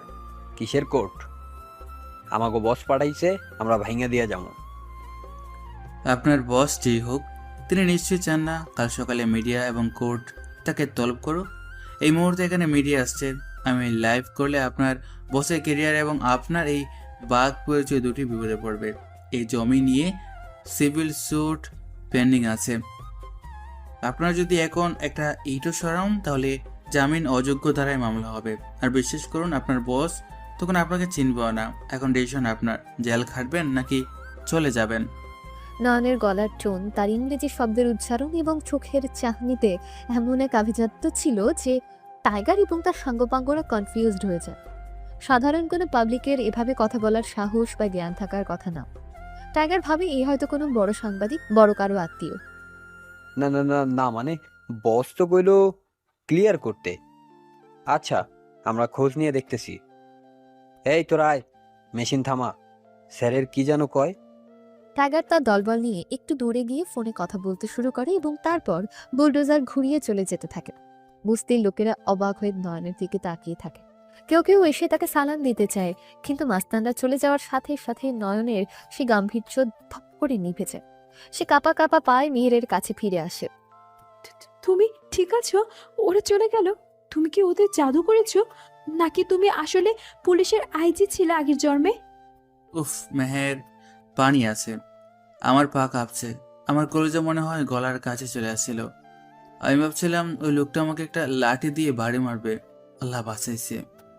পা কাঁপছে মানে কি? তুমি তো এমন ভাব নিয়ে দাঁড়িয়েছিলে যেন তুমি এই জায়গার জমিদার। আর ওই যে কি সব ইংলিশ মারলা, স্টেপ অর্ডার, এগুলো তুমি শিখলা কই? তুমি না কমার্সের স্টুডেন্ট? তুমি কি লুকিয়ে লুকিয়ে ল পড়েছো? জানি না, হঠাৎ মনে হলো বাবার মানে স্বপ্নে দেখা কোনো সিনেমায় এমন সিন দেখেছিলাম। শব্দগুলো মুখ দিয়ে এমনি বেরিয়ে গেল। আসলে আমি প্রচুর ভয় পেয়েছিলাম। দেখো, হাত এখনো কাঁপছে। তোমার এই নাটক আর ভালো লাগে না। একটু আগেই ছিল বাঘের নানা, এখন হয়ে গেছো বিড়াল ছানা। হাত কাঁপছে ভালো কথা, কিন্তু তোমার চুলের এই কাটিংটা দেখেছো? বাতাসে বাড়ি খেয়ে চুলগুলো কাকের বাসার মতো হয়ে গেছে। আজকে তোমাকে একদম খ্যাত লাগছে। মাস্তানরা হয়তো তোমার চুলের স্টাইল দেখে মায়া করে চলে গেছে, ভাবছে আহারে এর তো এমনিতে কপাল খারাপ, মেয়েরে আর কি হবে। যাক, অন্তত ওরা তো গেল। চলো এখান থেকে কাটি, আবার যদি ফিরে আসি। হ্যাঁ চলো। আর শোনো, ওই বস্তির মহিলাটা তোমাকে দোয়া দিচ্ছিল। ওই দোয়ায় কাজ হবে কিনা জানি না, কিন্তু আমার বদদোয়া থেকে তুমি বাঁচবা না। আমাকে এভাবে রাস্তার মাঝখানে দাঁড় করিয়ে হার্ট অ্যাটাক দেওয়ার মানে হয়? আমার যদি স্ট্রোক হতো তখন কে বিয়ে করতো তোমাকে? ওই বস্তির খালু? তুমি স্টক করবে না, তোমার যা হাড় পাথরের মতো শক্ত। চলো তোমাকে আইসক্রিম খাওয়াবো টেনশন কমানোর জন্য। আইসক্রিম তো খাবোই, সাথে ফুচকাও খাবো। আর শোনো, কালকে সেলুনে গিয়ে চুল কাটাবা, সাইডে ফ্যাট করবা, আর উপরে স্প্রাইট। না হলে আমার সাথে বের হবে না। মানুষ ভাববে আমি কোনো রিফিউজারের সাথে ঘুরছি। তারা হাঁটতে হাঁটতে হঠাৎ মেহের নয়নের হাতটা শক্ত করে চেপে ধরে। Thank you. কিসের জন্য? ওই মহিলাটাকে বাঁচানোর জন্য। তুমি ভীতু হতে পারো, চুলের কাটিং বাজে হতে পারে, কিন্তু মনটা থাক। বেশি প্রশংসা করলে আবার আকাশে চড়ে বসবা। চলো রিক্সা ডাকি। তারা দুজন ভিড় কাটিয়ে রিকশার খোঁজে এগিয়ে যায়। মেহের জানে না নয়নের মুখে যে আইনি ভাষাগুলো আজ ঝরঝর করে বের হলো সেগুলো তার পড়াশোনার ফসল নয়। এগুলো তার রক্তে মিশে থাকা চৌধুরী পরিবারের আভিজাত্য আর ক্ষমতার প্রতিধ্বনি, যা বংশ পরম্পরায় তার ধমনীতে বইছে। রাত 10টা বেজে গেছে। অন্যদিকে ধানমন্ডিতে ডিটেকটিভ রাশিদের ব্যক্তিগত অফিসের বাতি নিভে গেছে। শুধু ল্যাপটপের নীল আলো তার মুখে এসে পড়ছে। তিনি এক নাগারে একটা ফেসবুক ভিডিও দেখছেন। ভিডিওটা ভয়েস অফ ঢাকা নামক একটা পেজ থেকে আপলোড করা হয়েছে। ক্যাপশন: মিরপুরে এক যুবকের অসামান্য সাহসিকতা, মাস্তানদের রুখে দিলেন তিনি। রাশিদ ভিডিওটা 10 বারের মতো রিওয়াইন্ড করলেন। ফোনে অ্যাসিস্ট্যান্ট শফিকের সাথে কথা বলছেন, চোখ ল্যাপটপের স্ক্রিনে আটকে আছে। শফিক, তুমি কি ভিডিওটা দেখেছো? আমি তোমাকে লিঙ্কটা হোয়াটসঅ্যাপে দিয়েছিলাম। দেখো, 1 মিনিট 12 সেকেন্ডের মাথায় ছেলেটা যখন আঙুল উঁচিয়ে কথা বলছে, ওই ভঙ্গিটা দেখো। জি বস, দেখছি। ভিডিও তো খুব ঝাপসা। নোকিয়া বাটন ফোন দিয়ে ভিডিও করছে মনে হয়। চেহারা তো ক্লিয়ার না। চেহারা ক্লিয়ার লাগবে না, সাউন্ড বাড়াও। ছেলেটা বলছে হাড়গোড় ভাঙা এত সহজ না। এই যে গলার টোন, এই গাম্ভীর্য, এটা কোনো বস্তির ছেলের টোন হতে পারে না শফিক। আরমান চৌধুরী যখন রেগে যান ঠিক এইভাবেই নিচু গলায় কথা বলে। এটা কি কাকতালীয়? বস, আপনি কি বেশি ভাবছেন না? এই শহরে তো কত মানুষের গলায় এরকম হয়। ধুর, তুমি বুঝবে না। রক্ত কথা বলে শফিক, ব্লাড ভেভার লাইফ। ছেলেটার ডান হাতটা দেখো, ও যখন হাতটা তুললো ঠিক ঘাড়ের নিচটাতে। রাশিদ ভিডিওটা জুম করেন, কিন্তু পিক্সেল ফেটে যায়। ধূর ছাই, শার্টের কলারটা সব ঢেকে রেখেছে। যদি কলারটা একটু নিচে থাকতো তাহলে ওই জন্মদাগটা দেখা যেত। শফিক এই ভিডিওটাকে আপলোড করেছে, তাকে ট্রেস করো এখনই। বস, পেজের অ্যাডমিনকে মেসেজ দিয়েছি, কিন্তু ছেলেটার পরিচয় কেউ জানে না। ভিডিওতে কেউ একজন নয়ন বলে চিল্লাচিল্লি করছিল। নামটা হতে পারে নয়ন। নয়ন নামটা খুব সাধারণ, কিন্তু কাজটা অসাধারণ। আমার সিক্স সেন্স বলছে এই ছেলেই সেই মিসিং শফিক। কাল সকালের মধ্যে আমি এই ছেলের লোকেশন চাই। মিরপুরের কোন স্পটে ঘটনাটা ঘটেছে সেটা বের করো। আমি নিচে যাব। আরমান সাহেবকে বলার আগে আমাকে শিওর হতে হবে। রাশেদ ফোন রেখে দিয়ে ল্যাপটপের স্ক্রিনে পজ করা নয়নের ঝাপসা ছবিটার দিকে তাকিয়ে থাকে। তার মনে হচ্ছে 18 বছরের দৌড়ঝাঁপ হয়তো এবার শেষ হতে চলেছে। রাশেদ যখন উত্তেজনায় কাঁপছেন, ঠিক তখন কয়েক কিলোমিটার দূরে এক রিকশায় বসে নয়ন আর মেহের ফিরছে। আকাশ কালো করে মেঘ জমেছে, বাতাস বইছে। মেহেরের চুল বাতাসে উঠছে, যা তাকে প্রচণ্ড বিরক্ত করে তুলছে। আর কিছু চুল নয়নের মুখে এসে পড়ছে। যা। আয় মামা, মামা থামেন তো, রিক্সা থামান। কি হলো আবার? থামতে বলছো কেন? হুড তুলতে বলো। মামাকে বলো হুড তুলে দিতে। আকাশ দেখেছো কেমন কালো হয়ে গেছে? যে কোনো সময় বৃষ্টি নামবে। আমার চুলগুলো ভিজলে জাস্ট শেষ হয়ে যাবে। কালকেই তো শ্যাম্পু করলাম। হুড তোলা। আরে বৃষ্টি হবে না, এটা জাস্ট বাতাস। দেখো চাঁদ দেখা যাচ্ছে ওই কোনায়। হুড তুললে বাতাস লাগবে না, গরম লাগবে।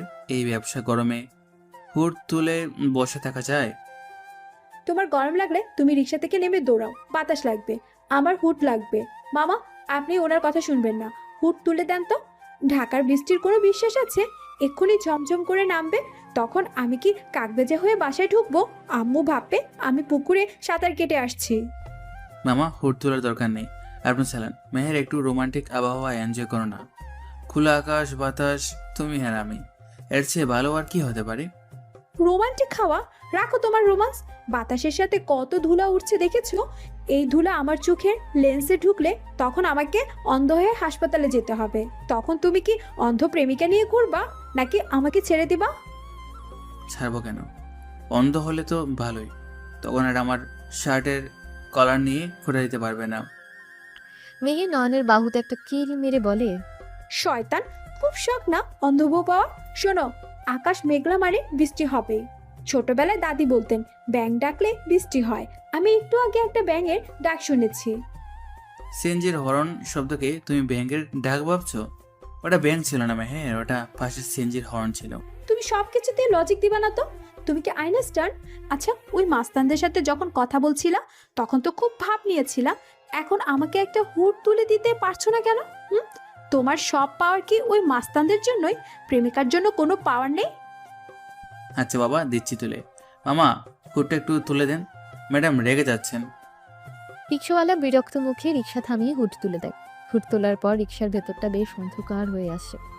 বাইরে ল্যাম্পপোস্টের আলো চলন্ত ছায়ার মতো তাদের মুখের উপর দিয়ে যায়। যাক, এখন শান্তি। ধুলোও কম, বৃষ্টি এলো, সমস্যা নাই। সেবার নয়নের দিকে একটু ঘেঁষে বলে, আচ্ছা নয়ন, সত্যি করে বলো তো, তখন তোমার ভয় লাগেনি যখন ওই লোকটা লাঠি উঁচিয়েছিল? লেগেছিল তো, খুব ভয় লেগেছিল। আমি তো ভেবেছিলাম আজকে আমাদের শেষ দেখা। চুপ, একদম বাজে বলবা না। শেষ দেখা মানে কি? আমাদের তো এখনো বিয়েই হলো না, হানিমুন হলো না, ঝগড়া করে বাপের বাড়ি যাওয়া হলো না। এত কিছু বাকি থাকতে শেষ দেখা হবে কেন? তবে হ্যাঁ, তোমাকে তখন খুব অন্যরকম লাগছিল। মনে হচ্ছিল তুমি এই রাস্তার কেউ না। মনে হচ্ছিল তুমি কোনো সিনেমার নায়ক, যেন ছদ্মবেশে ঘুরছো। সিনেমার নায়ক? আমি তো অফিসের কেরানি মেহের, মাস শেষে বেতন পাই বাড়ি ভাড়াতে, আর তোমার জন্য চ্যাপটা বেলি ফুল কিনি। এর বাইরে আমি কেউ না। হতে পারে, কিন্তু আমার মনে হয় তোমার মধ্যে কিছু একটা আছে। আব্বু বলে মানুষের স্বভাব নাকি রক্তে থাকে। তোমার বাবা মা কে ছিল জানি না, কিন্তু তারা নিশ্চয়ই খুব সাহসী মানুষ ছিলেন। না হলে তুমি এত সাহস পেলে কোথায়? জানি না মেহের, বাবা মায়ের কথা মনে পড়লে বুকটা খালি লাগে। মাঝে মাঝে মনে হয় তারা যদি বেঁচে থাকেন তাহলে আমাকে খুঁজছেন না কেন? আর যদি মরে গিয়ে থাকেন তাহলে আমি কার রক্ত গায়ে নিয়ে ঘুরছি? এই, আবার ইমোশনাল হয়ে যাচ্ছ? এই জন্যই বলি হুট তুলতে। অন্ধকার হলে তোমার এসব ফিলোসফি চাপে। শোনো, আমি আছি না, আমিই তোমার সব। বাবা মা, বন্ধু, গার্লফ্রেন্ড, বউ, এমনকি শাশুড়িও। সব রোল আমি প্লে করব, ঠিক আছে? আর ওগুলো তো সেই 7 বছর আগেই বলেছিলাম, মনে নেই? সব মনে আছে। ঠিক আছে, তুমিই সব। আর এই জন্যই তো আমি তোমাকে এতটা ভালোবাসি। হাত ছাড়ো, হাত ঘেমে যাচ্ছে। আর শোনো, কালকে কিন্তু আমি অফিসের পর আবার নিউ মার্কেটে যাব। আমার খালাতো বোনের বিয়ে, একটা লেহেঙ্গা কিনতে হবে। তুমি কিন্তু বার্গেনিং করবা না। দোকানদার যদি 5,000 চায়, তুমি সোজা 1500 বলবা, লজ্জা পাবা না, ঠিক আছে? 1500? দোকানদার তো আমাকে দোকান থেকে বের করে দেবে মেহের। দিলে দিবে, আমরা অন্য দোকানে যাব, কিন্তু 5,000 টাকার লেহেঙ্গা আমি কিছুতেই কিনবো না। আর হ্যাঁ, ফেরার পথে ফুচকা খাওয়ার টাকা কিন্তু তোমার পকেট থেকেই যাবে। আমার পার্স বাসায় রেখে আসবো। আচ্ছা, তাই হবে, তুমি যা বলবে। সেবার নয়নের একটু কাছে ঘেঁষে বসে। রিক্সা এগিয়ে চলে অন্ধকার রাস্তা ছিঁড়ে। হুডের নিচে দুজন সাধারণ প্রেমিক প্রেমিকা তাদের ছোট ছোট সুখ দুঃখের আলাপ করছে। তারা জানে না একটু আগে ধানমন্ডির এক অফিসে তাদের ভিডিও ঝুম করে দেখা হয়েছে। তারা জানে না কালকের সকালটা 10টা সাধারণ সকালের মতন হবে না। তাদের দিকে ধেয়ে আসছে এক অদৃশ্য ঘূর্ণিঝড়, যা তাদের এই ছোট রিক্সার হুড দিয়ে আটকানো যাবে না। এরই মধ্যে বৃষ্টির ফোঁটা পড়তে শুরু করে। দেখলা দেখলা, আমি বলেছিলাম না বৃষ্টি হবে? আমার কথাই ঠিক হলো। ভাগ্যিস হুট তুলেছিলাম, না হলে তো আজ ভিজেই যেতাম। থ্যাংক ইউ বলো আমাকে। বলো যে মেহের, তুমি জিনিয়াস। হ্যাঁ, তুমি জিনিয়াস আর আমি গাধা। গুড, এই কথাটা মনে রাখবা। গাধা এবং জিনিয়াসের জুটি কিন্তু হিট হয়। 2 দিন পর ইন্টারকন্টিনেন্টাল হোটেলের গ্র্যান্ড বলরুম। ঝাড়বাতির সোনালি আলোয় পুরো হলরুম ঝলমল করছে। চৌধুরী গ্রুপের একমাত্র ওয়ারিশ আয়ান চৌধুরীর হারিয়ে যাওয়া ছেলের 18তম নিখোঁজ বার্ষিকী ও জন্মদিন উপলক্ষে এতিমদের জন্য এক বিশাল চ্যারিটি ডিনারের আয়োজন করা হয়েছে। শহরের সব ভিআইপি, মন্ত্রী এবং বিজনেস টাইকুনরা উপস্থিত। ওয়েটাররা দৌড়াদৌড়ি করছে। নয়ন আজ এখানকার ক্যাটারিং সার্ভিসের শিফট সুপারভাইজার। সে যেই এতিমখানায় ছিল, ওখানকার সব এতিম বাচ্চাদের দায়িত্ব তাকে দেওয়া হয়েছে। সব বাচ্চাদেরকে নিয়ে এখানে এসেছে সে। তার পরনে সাদা শার্ট, কালো ওয়েস্ট কোট এবং গলায় একটা কালো বো টাই। তাকে অদ্ভুত সুন্দর লাগছে, যেন সে ওয়েটার নয়, এই পার্টিরই কোনো প্রিন্স। মেয়ের বলরুমের এক কোনায় দাঁড়িয়ে শাড়ির কুচি ঠিক করতে করতে ফিসফিস করে। আই নয়ন, নয়ন, এদিকে আসো তো জলদি। কি হয়েছে, চিল্লাচ্ছ কেন? এখানে সব ভিআইপি গেস্ট আসতে, কথা বলো। ভিআইপি গেস্টের খ্যাতা পড়ি, তুমি আগে বলো, এই ফ্লোরটা কি টাইলস দিয়ে বানাইছে নাকি তেল দিয়ে?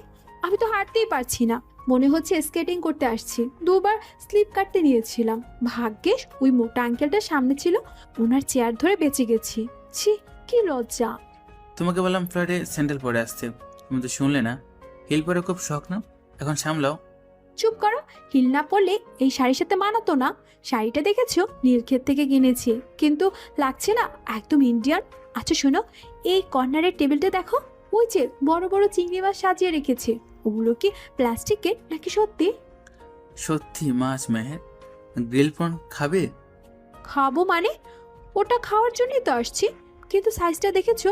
একটা চিংড়ি মাছ বিক্রি করলে তো আমাদের 1 মাসের বাজার খরচ হয়ে যেত। এরা এত টাকা নষ্ট করে কেন বলো তো? এই টাকাটা আমাকে দিয়ে দিলেই তো পারতো, আমি একটা স্কুটি কিনতাম। তোমারও তো বাইক কেনার মুরত নেই। আচ্ছা, প্যাকেট করে দিয়ে দেবো যাওয়ার সময়। এখন তুমি ওই সাইডে গিয়ে বসো, আমার বস গুড়গুড় করছে, দেখলে বকা দেবে। বকা দেবে মানে? তুমি কি ছোট বাচ্চা যে বকা দেবে? আর তোমার ওই বউটাইটা বাঁকা হয়ে আছে কেন? দাঁড়াও, ঠিক করে দেই। মেহের নয়নের গলার কাছে হাত নিয়ে বো টাই ঠিক করতে করতে বলে, তোমাকে কিন্তু আজকে দারুণ লাগছে, একদম জেমস বন্ডের মতো। শুধু হাতে একটা বন্দুক আর পকেটে টাকা থাকলেই হতো। মেহের, মানুষ দেখছে, ছাড়ো। দেখো, আমি কি চুরি করছি নাকি? আমার হবু জামাই টাই ঠিক করছি। আচ্ছা শোনো, এই হলের এসিটা কি একটু কমানো যায় না? আমার হাত পা জমে বরফ হয়ে যাচ্ছে। বড় লোকদের কি ঠান্ডা লাগে না? ওই মহিলাটাকে দেখো, স্লিভলেস ব্লাউজ পরে ঘুরছে। ওনার কি চামড়া গন্ডারের? আমার তো দাঁতে দাঁত বাড়িয়ে খাচ্ছে। এদের এসি সেন্ট্রাল কমানো যাবে না, তুমি স্যুপ খাও, গরম লাগবে। আমি আসছি, ওইদিকে বাচ্চারা পানি চাচ্ছে। নয়ন ব্যস্ত হয়ে অন্যদিকে চলে যায়। মেহের একটা চামচ হাতে নিয়ে নিজের প্রতিবিম্ব দেখে। তার মেকআপ ঠিক আছে কিনা চেক করে। ঠিক তখনই হলের প্রধান দরজায় হুলস্থুল পড়ে যায়। ফটোগ্রাফাররা ফ্ল্যাশ লাইট জ্বালাতে শুরু করে। মাইকে ঘোষণা আসে, ladies and gentleman, please welcome the chairman of Chowdhury group, mister Arman Chowdhury and Mrs Rehana Chowdhury. ওরে বাবা, ভাবটা দেখো, মনে হচ্ছে ইংল্যান্ডের রানী আসছে। নয়ন কই গেল? ও নয়ন, দেখে যাও। নয়ন তখন একটা ট্রে হাতে তাদের এতিমখানার বাচ্চাদের পাশ কাটাচ্ছিল। ঘোষণার শব্দে সে দরজার দিকে তাকায়। আরমান চৌধুরী কালো স্যুটে এবং রেহানা চৌধুরী অফ হোয়াইট রঙের জামদানিতে হলে প্রবেশ করেছে। রেহানা চৌধুরীর মুখটা বিষাদগ্রস্ত, কিন্তু আভিজাত্যে পূর্ণ। নয়ন তাদের দিকে তাকাতেই তার হাতের ট্রে কেঁপে ওঠে। উফ, মেহের দৌড়ে নয়নের কাছে এসে বলে, আই, তুমি ট্রে ফেলে দিচ্ছ কেন? সাবধানে ধরো, ওরা দেখলে কি ভাববে? কি হয়েছে তোমার? ঘামছো কেন? এসি তো ফুল স্পিডে চলছে।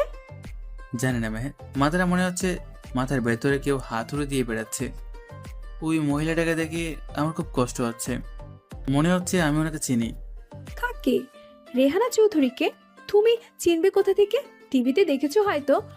ওনার শাড়িটা সুন্দর না? তবে গলার হাতটা একটু বেশি চকচক করছে, মনে হচ্ছে ঝাড়বাতি গলায় ঝুলিয়ে আসছে। তুমি কি সেটা দেখে মাথা ঘোরাচ্ছ, নাকি লো প্রেশার? না মেহের, লো প্রেশার না, মনে হচ্ছে কোনো এক জন্মদিনে অনেক বেলুন ছিল আর একটা লাল গাড়ি। এই, এখন সেন্সলেস হয়েও না প্লিজ। এখানে তোমাকে কোলে নেওয়ার মতো শক্তি আমার নাই। আর তোমার ওই ভারী শরীর নিয়ে আমি এই পিচ্ছিল ফ্লোরে নির্ঘাত আচার খাবো। পানি খাবে? এই ওয়াটার ভাই, এই পিচ্ছি, এক গ্লাস পানি দে তো তোর বসকে। একজন ওয়েটার পানি এগিয়ে দেয়। নয়ন পানি খেয়ে একটু ধাতস্থ হয়, কিন্তু তার চোখ বারবার রেহানা চৌধুরীর দিকে চলে যাচ্ছে। রেহানা চৌধুরী স্টেজের দিকে যাচ্ছে, কিন্তু হঠাৎ তিনিও থমকে দাঁড়ান। তিনি ভিড়ের মধ্যে নয়নের দিকে তাকান। মায়ের মন হয়তো অজান্তেই কিছু টের পেয়েছে। দেখো, উনিও তোমার দিকে তাকাচ্ছে। নিশ্চয়ই ভাবছি এই ছেলেটা তো হ্যান্ডসাম হয়ে ওয়েটার কেন, নাকি ভাবছে তোমার বউ টাইটা এখনো বাঁকা। শোনো, তুমি ওই দিকে যেও না, আমার ভয় লাগছে। বড়লোকদের ব্যাপার স্যাপার কখন কি বলে বসে। আমাকে যেতে হবে মাহের, ওনাদের টেবিলে খাবার সার্ভ করার ডিউটি আমার। কি? তুমি ওনাদের টেবিলে যাবে? যদি হাত কাঁপে, যদি স্যুপ ফেলে দাও ওনার ওই দামি শাড়িতে, তখন তো পুলিশে দিবে। বাদ দাও না, অন্য কাউকে পাঠাও। না বস, আমাকে দায়িত্ব দিয়েছে, আমি পারবো, তুমি দোয়া করো। দোয়া তো করছি, সাথে আয়াতুল কুরসিও পড়ছি, কিন্তু তুমি প্লিজ স্যুপ ফেলিও না। আর হ্যাঁ, পারলে ওনাদের জিজ্ঞাসা করো তো চিংড়ি মাছগুলো কোথা থেকে কেনে। এত বড় সাইজ তো বাজারে দেখি না। নয়ন দীর্ঘশ্বাস ফেলে নিজেকে শান্ত করার চেষ্টা করে। সে ট্রে হাতে ভিআইপি টেবিলের দিকে এগোতে থাকে। তার পা ভারী হয়ে আসছে, কিন্তু এক অদৃশ্য শক্তি তাকে টেনে নিয়ে যাচ্ছে তার জন্মদাতা পিতা মাতার কাছে। মেহের দূর থেকে শাড়ির আঁচল কামড়ে ধরে তাকিয়ে থাকে। আল্লাহ রক্ষা করো, ছেলেটা যেন কোনো অঘটন না ঘটায়। আর ওই বুড়ো আঙ্কেলটা যেভাবে মুরগির রান চিবোচ্ছে, ছি ছি ছি, এদের কি খাওয়ার কোনো ম্যানার্স নেই? টাকা থাকলেই মানুষ ভদ্র হয় না, প্রমাণ পেলাম। নয়ন টেবিলের কাছে পৌঁছায়। আরমান চৌধুরী এবং রেহানা চৌধুরী বসে আছেন। ডিটেকটিভ রাশেদ তাদের ঠিক পেছনে চেয়ারে বসে তীক্ষ্ণ দৃষ্টিতে চারপাশ দেখছেন। নয়ন ট্রে নামিয়ে রাখে, তার হাত কাঁপছে। Excuse me sir, starter. কে? তিনি নয়নের চোখের দিকে তাকিয়ে তিনি স্তব্ধ হয়ে যান। আরমান দেখো। কি হয়েছে রেহানা? খাবার দিতে এসেছে, দিতে দাও। না, ওর চোখগুলো দেখো, ঠিক যেন। ম্যাম, কিছু লাগবে?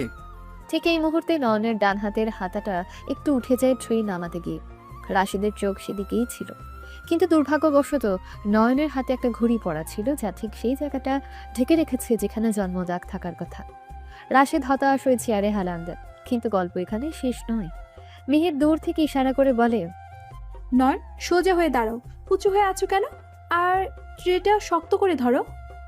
নয়ন মেহেরের ইশারা দেখতে পায় না, সে শুধু অনুভব করে রেহানা চৌধুরীর দৃষ্টি তার আত্মার ভেতর ঢুকে যাচ্ছে। ভিআইপি টেবিলে পিনপতন নীরবতা। আরমান চৌধুরী গম্ভীর মুখে ন্যাপকিনটা কোলের উপর বিছিয়ে নিচ্ছে। রেহানা চৌধুরী এখনো অপলক দৃষ্টিতে তাকিয়ে আছেন সামনে দাঁড়িয়ে থাকা ছেলেটার দিকে। নয়ন ধীর হাতে স্যুপের বাটিটা টেবিলের উপর রাখতে যায়। তার হাতটা অদ্ভুতভাবে কাঁপছে। মনে মনে বলে, হাতটা এমন কাঁপছে কেন? নয়ন, শান্ত হ, বাকিটা সাবধানে রাখ। ওই তো আর একটু। স্যুপের বাটিটা ঠিকঠাক রাখলেও ট্রেতে থাকা সিলভারের ভারী চামচটা হঠাৎ করে স্কিপ করে। ঝনঝন শব্দে সেটা টেবিলের কোনায় লেগে সোজা নিচে পড়ে যায়। শব্দটা এসি ছড়া সাইলেন্ট রুমে বেশ জোরেই বাজে। Oh no, sorry sir, extremely sorry. Nayan দ্রুত নিচু হয় চামচটা তোলার জন্য। সে হাঁটু গেড়ে বসে টেবিলের নিচে হাত বাড়ায়। ঠিক সেই মুহূর্তেই রেহানা চৌধুরীও নিচু হয়েছিলেন নিজের পার্সটা ঠিক করার জন্য। নয়নের হাত চামচটা ধরতে গিয়ে রেহানা চৌধুরীর পায়ে আলতো স্পর্শ করে। স্পর্শ লাগতে যেন ইলেকট্রিক শক খেলেন রেহানা চৌধুরী। এমনভাবে চমকে ওঠেন। উফ, কে কে স্পর্শ করলো? নয়ন টেবিলের নিচ থেকে মুখ তুলে রেহানা চৌধুরীর একদম কাছে এসে বলে, মাফ করবেন ম্যাম, আমার হাত লেগে গেছে বলে, আমি ইচ্ছে করি, মাফ করবেন। নয়ন চামচটা তুলে উঠে দাঁড়ায়। সে ভয় কুকড়ে আছে, কিন্তু রেহানা চৌধুরী তাকে বকা দেওয়ার বদলে উঠে দাঁড়ান। তিনি ছেলেটার একদম কাছে এগিয়ে যান। তার নাকটা সামান্য কুঁচকে ওঠেন। তিনি বাতাসের গন্ধ শুকছেন। স্বামীর হাত খামছে ধরে ফিসফিস করে বলেন, আরমান, তুমি কি গন্ধটা পাচ্ছ? বলো, পাচ্ছ কি না? কিসের গন্ধ রেহানা? সুপের গন্ধ? দয়া করে সিনক্রেট করো না এখানে। সবাই তাকিয়ে আছে।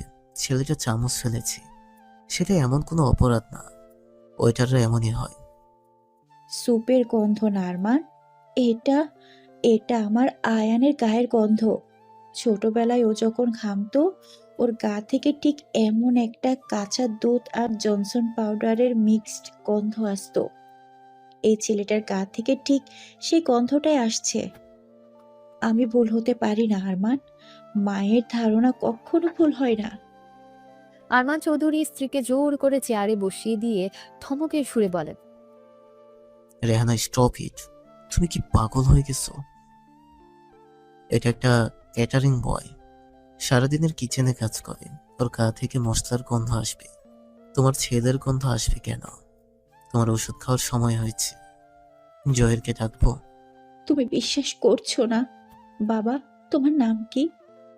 তুমি কি তুমি কি আমাকে চেনো? ম্যাম, আমার নাম নয়ন। আমি এখানকার স্টাফ। আমাদের এতিমখানার শিশুদের নিয়ে এসেছি। আমি আপনাকে চিনি না ম্যাম, আমাকে মাফ করে দিন। আমি এখনই অন্য চামচা এনে দিচ্ছি। ডিটেকটিভ রাশেদ পেছন থেকে উঠে আসে, পরিস্থিতি সামাল দেওয়ার ভান করে। ম্যাম, প্লিজ বসুন। ছেলেটা ভয় পাচ্ছে। এই ছেলে, যাও এখান থেকে। নতুন চামচ নিয়ে আসো আর সাবধানে কাজ করবে। জি স্যার, সরি স্যার। নয়ন দ্রুত পায়ে সেখান থেকে সরে যায়। তার মনে হচ্ছে বুকটা ফেটে যাবে। কেন ওই মহিলা আমাকে দেখে অমন করলেন? কেন ওনার স্পর্শে আমার নিজের মায়ের কথা মনে পড়লো, যাকে আমি কখনো দেখিনি? এদিকে হলের অন্য প্রান্তে একটা পিলারের আড়ালে দাঁড়িয়ে মেহের চিকেন ললিপপ খাচ্ছিল। সে দূরে থেকে এই পুরো দৃশ্যটা দেখেছে, কিন্তু কথা শুনতে পায়নি। তার চোখ রাগে লাল হয়ে আছে। সে হাতের চিকেন ললিপপটা দাঁত দিয়ে ছিঁড়ে কামড় দিয়ে পাশে দাঁড়ানো এক অচেনা গেস্টকে উদ্দেশ্য করে। দেখলেন ভাইয়া, দেখলেন কাহিনীটা? ছেলেটা ভুলে একটা চামচ ফেলেছে, আর ওই মহিলা কেমন করে তেড়ে আসলো।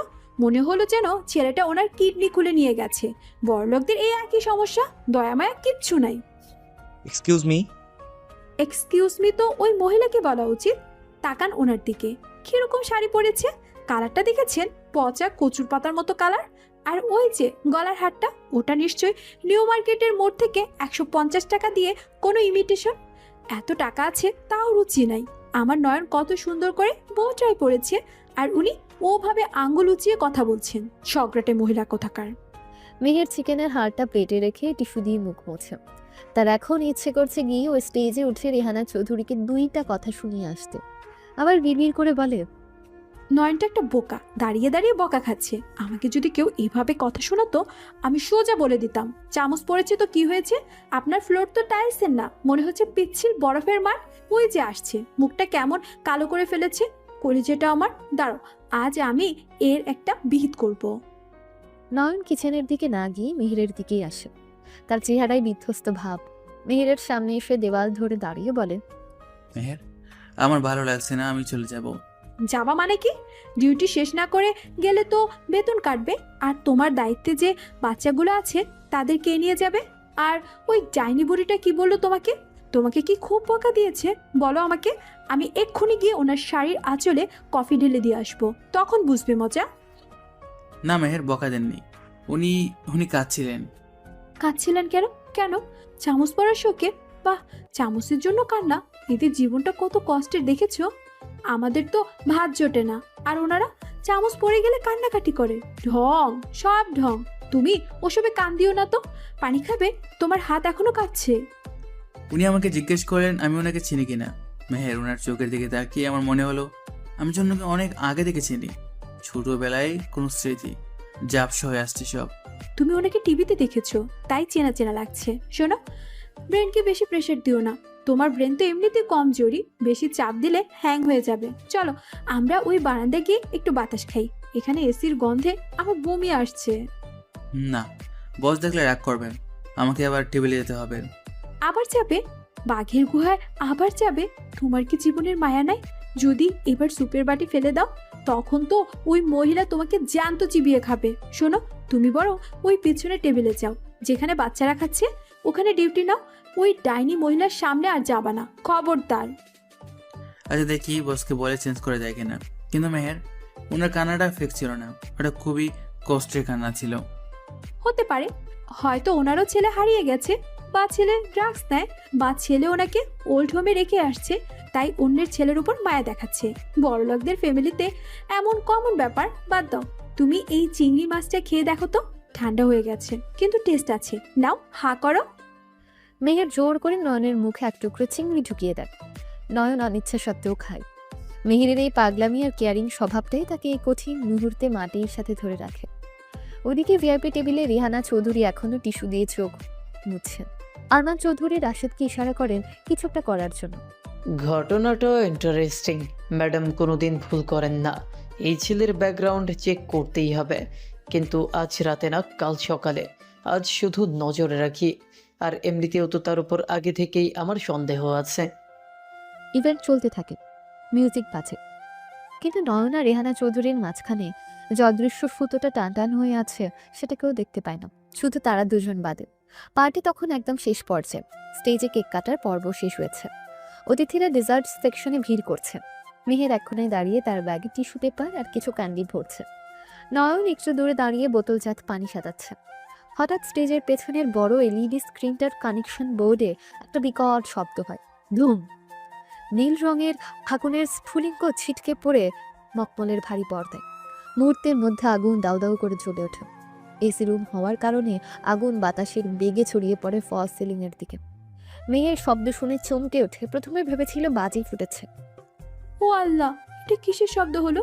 নয় নয়, দেখো ওটা কি বাজি ফুটাচ্ছে, নাকি ট্রান্সমিটার বাস্ট হলো? আগুন, আগুন! নয়, পালাও, সবাই পালাও। মুহূর্তের মধ্যে পুরো বলরুমে হুলস্থুল পড়েছে। সুটেড বুটেড ভদ্রলোকেরা ভদ্রতা ভুলে একে অপরকে ধাক্কা দিয়ে এক্সিট গেটের দিকে ছুটতে শুরু করে। কাঁচ ভাঙার শব্দ, নারীদের চিৎকার আর সাইরেনের আওয়াজে নরক গুলজার হয়ে ওঠে। ধোঁয়ায় আচ্ছন্ন হয়ে যায় চারপাশ। নয়ন দৌড়ে মেহেরের কাছে আসে, তাকে আড়াল করে। মেহের, মেহের, আমার হাত ধরো, ভয় পেও না। নিচে হয়ে হাঁটো, দোয়া উপরের দিকে থাকে। চলো কিচেনের পেছনের দরজা দিয়ে বের হব। আমি আমি কিছু দেখতে পাচ্ছি না নয়ন, আমার চোখ জ্বলছে। আল্লাহ, আমরা কি মরে যাব? আমার আম্মুকে বলো, আমি ওনাকে খুব ভালোবাসি। নয়ন, আমাকে ছেড়ে যেও না। ছাড়বো না মেহের, শক্ত করে ধরো। নয়ন মেহেরকে নিয়ে প্রায় দরজার কাছে চলে এসেছিল, কিন্তু ঠিক তখনই ভিআইপি টেবিলের দিক থেকে একটা আর্তনাদ শোনা যায়। আগুনের তাপে স্টেজের একটা বড় কাঠের বিম ভেঙে পড়ে ভিআইপি এক্সিটের সামনে। রেহানা চৌধুরী সেখানে আটকা পড়েছেন, তার শাড়ির আঁচলে আগুন ধরে যাওয়ার উপক্রম। আরমান চৌধুরীর স্ত্রীকে বাঁচাতে গিয়ে ধাক্কা খেয়ে মেঝেতে পড়ে গেছেন। তার বয়স্ক শরীর আর ধোঁয়ার কারণে তিনি উঠতে পারছেন না। রেহানা, রেহানা হাত দাও, আমার হাত ধরো। কেউ আছেন? হেল্প, হেল্প, আমার স্ত্রী ভেতরে, হেল্প। আরমান, এসো না, তুমি পড়ে যাবে, সরে যাও। ও আল্লাহ, বাঁচাও। নয়ন দরজার কাছে দাঁড়িয়ে থমকে যায়। ওই আর্তনাদ, বাঁচাও, এটা তার কানে তীরের মতো বিঁধে। সে মেহেরের হাতটা ধরেছিল, কিন্তু তার দৃষ্টি আটকে যায় আগুনের ওপাশে রেহানা চৌধুরীর দিকে। মেহের নয়নের হাত ধরে টান দিয়ে বলে, কি দেখছো? চলো, ছাদ ভেঙে পড়েছে। নয়, তুমি কি শুনতে পাচ্ছ? আমরা মরে যাব, বের হও। মেহের তুমি বের হও, আমি আসছি। ওনারা আটকা পড়েছেন। কি? তুমি পাগল হয়ে গেছো? ওই আগুনের মধ্যে যাবে তুমি? তুমি কি ফায়ার সার্ভিস? ওরা বড় লোক, ওদের বডিগার্ড বাঁচাবে, তুমি কেন নয়? আমি তোমাকে যেতে দেব না, আমার কসম। তুমি গেলে কিন্তু আমি এই আগুনে ঝাঁপ দেব। মেহের প্লিজ বোঝার চেষ্টা করো, ওনারা আমার বাবা মায়ের বয়সী। আমি যদি এখন চলে যাই সারা জীবন নিজেকে মানুষ বলে পরিচয় দিতে পারবো না। তুমি যাও, সিকিউরিটি গার্ড ওকে বাইরে নিয়ে যান। না না, নয়, যেও না। একজন সিকিউরিটি গার্ড মিহিরকে টানতে টানতে বাহিরে নিয়েছে। নয়ন, ফিরে এসো। আল্লাহ, আমার নয়নকে রক্ষা করো, আমি ওকে অনেক ভালোবাসি। মেহেরের চিৎকার ধোঁয়ায় মিলিয়ে যায়। নয়ন নিজের শার্টের হাতা দিয়ে নাক চেপে ধরে আগুনের দিকে দৌড় দেয়। আগুনের তাপ এত বেশি যে তার ভ্রু কুচকে যাচ্ছে। সে এক লাফে একটা উল্টে যাওয়া টেবিল টপকে আগুনের কুণ্ডলির ভেতর ঢুকে পড়ে। সে কাশতে কাশতে আরমান চৌধুরীর কাছে গিয়ে বলে, স্যার, স্যার আপনি সরুন, আমি দেখছি। আরমান চৌধুরী নয়নের পা জড়িয়ে ধরে বলে, বাবা, আমার রেহানাকে বাঁচাও, ও বের হতে পারছে না। আমি তোমাকে সব দিয়ে দেবো, আমার স্ত্রীকে বাঁচাও। কিছু দিতে হবে না স্যার, আপনি হামাগুড়ি দিয়ে সরুন। নয়ন আগুনের শিখা উপেক্ষা করে রেহানা চৌধুরীর কাছে পৌঁছায়। রেহানা চৌধুরী ভয় কুঁকড়ে আছেন, তার শাড়ির নিচের অংশে আগুন ধরে গেছে। নয়ন মুহূর্তের মধ্যে নিজের গায়ের ওয়েস্টকোট খুলে সেটা দিয়ে বাড়ি মেরে আগুন নেভায়। তারপর কোনো কথা না বলে রেহানা চৌধুরীকে পাজা কোলা করে তুলে নাই। রেহানা চৌধুরী আধো চেতনা, নয়নের শার্ট খামচে ধরে বলেন, কে কে তুমি আয়ান? তুমি কি আমার আয়ান? ম্যাম, কথা বলবেন না, শ্বাস বন্ধ রাখুন। নয়ন যখন তাকে কোলে নিয়ে ফিরছিল তখন উপর থেকে একটা জ্বলন্ত ডেকোরেশনের কাপড় খসে পড়ে নয়নের ডান কাঁধের উপরে। আগুনের ছ্যাঁকা লেগে নয়নের শার্টের হাতা এবং কাঁধের কাপড় পুড়ে গিয়ে চামড়ায় লেগেছে। আহ না, থামা যাবে না, বের হতেই হবে। নয়ন যন্ত্রণায় কাতরালিও রেহানা চৌধুরীকে ছাড়ে না। সে দৌড়ে আগুনের বেষ্টনী পার হয়ে মেইন হলের বাইরে লবিতে এসে পড়ে। সেখানে ফায়ার এক্সটিংগুইশার নিয়ে কর্মীরা দৌড়াদৌড়ি করছে। রেহানা চৌধুরীকে নয়ন একটা সোফায় নামিয়ে দেয়। আরমান চৌধুরীও টলতে টলতে সেখানে আসে। রেহানা, তুমি ঠিক আছো? বাবা, তুমি তুমি আমার স্ত্রীকে নতুন জীবন দিলে। তোমার হাত তো পুড়ে গেছে। নয়নের শার্টের ডান দিকের পুরো হাতা পুড়ে ছাই হয়ে গেছে। কাঁধের চামড়া ঝলসে গেছে, কিন্তু ঠিক ছলছানা অংশের পাশে যেখানে কাপড় পুড়ে গর্ত হয়ে গেছে সেখানে স্পষ্ট হয়ে উঠেছে একটা জন্মদাগ। অর্ধচন্দ্রাকৃতির একটা লালচে কালো দাগ, ধোঁয়া আর কালির মাঝেও দাগটা জ্বলজ্বল করছে। ডিটেকটিভ রাশেদ ভিড়ের মধ্য থেকে দৌড়ে আসছিলেন। তিনি নয়নের কাঁধের দিকে তাকিয়ে থমকে দাঁড়ান। তার চোখ বড় হয়ে যায়। তিনি পকেট থেকে সেই পুরনো ছবিটা বের করার চেষ্টা করেন, কিন্তু তার হাত কাঁপছে। নিজের মনে চিৎকার করেন তিনি, ইয়া আল্লাহ, পেয়েছি স্যার, স্যার দেখুন। ঠিক এই সময় মেহের সিকিউরিটি গার্ডের হাত ছাড়িয়ে পাগলের মতো দৌড়ে আসে। তার চুল এলোমেলো, চোখে মুখে কাজল লেপটে একাকার। সে নয়নের পোড়া হাত দেখে বুক ফাটা চিৎকার দেয়। নয়ন, নয়ন, সে দৌড়ে এসে নয়নের সামনে হাঁটু গিরে বসে পড়ে। কি করেছো এটা? হাতটা কি করেছো? আমি বলেছিলাম না যেও না, আমি বলেছিলাম না। সে নয়নের পোড়া কাঁধে ফু দিতে থাকে। আল্লাহ গো, চামড়া উঠে গেছে, অনেক চলছে না। কথা বলো না কেন? বোবা হয়ে গেছো নাকি? ডাক্তার ডাকেন। কেউ ডাক্তার ডাকেন না কেন? আপনারা কি অন্ধ? ছেলেটা মরে যাচ্ছে। হায় আল্লাহ, আমি এখন কি করব? নয়ন, নয়ন, কথা বলো শোনা, কি হলো? কথা বলছো না কেন আমার জান? মেহের, আমি ঠিক আছি, দেখো ওনারা বেঁচে আছেন। ওনারা বেঁচে থাকুক আর মরুক, আমার দেখার দরকার নাই। তোমার হাত পুড়ে গেছে। কালকে আমরা কিভাবে রিক্সা উঠবো? তুমি কিভাবে ভাত খাবে? সে কাঁদতে কাঁদতে রেহানা চৌধুরীর দিকে আঙুল তুলে বলে, সব আপনার জন্য। আপনারা বড় লোকরা শুধু নিজেদের জান বাঁচাতে জানেন। আমার নয়ন কেন আগুনে যাবে? ও তো আপনাদের চাকর না, ও আমার সব। মেয়ে, ওকে বকো না, ও ফেরেশতা। তিনি নয়নের কাঁধের দিকে তাকিয়ে হঠাৎ তার চোখ স্থির হয়ে যায়। আরমান, আরমান, ওর কাঁধে তাকাও, ওই দাগটা। রাশেদ ততক্ষণে টর্চ লাইট জেলে দাগটার উপর আলো ফেলেছে। আরমান চৌধুরী বলেন, রাশেদ, এটা কি করে সম্ভব? জি স্যার, 100% সম্ভব। এই সেই ক্রেসেন্ট মার্ক, অর্ধচন্দ্র, যেটা আয়ান বাবার জন্মের সময় ছিল। স্যার, ইনি আয়ান, ইনি আপনাদের হারিয়ে যাওয়া ছেলে। মুহূর্তের জন্য লবির কোলাহল, সাইরেনের শব্দ সব যেন থেমে যায়। মেহের কান্না থামিয়ে হাঁ করে রাশেদের দিকে তাকায়। নয়ন যন্ত্রণায় কাতরাতে কাতরাতে অবাক হয়ে আরমান চৌধুরীর দিকে তাকায়। আপনারা কি বলছেন? আমার নাম নয়ন, আমি এতিমখানার।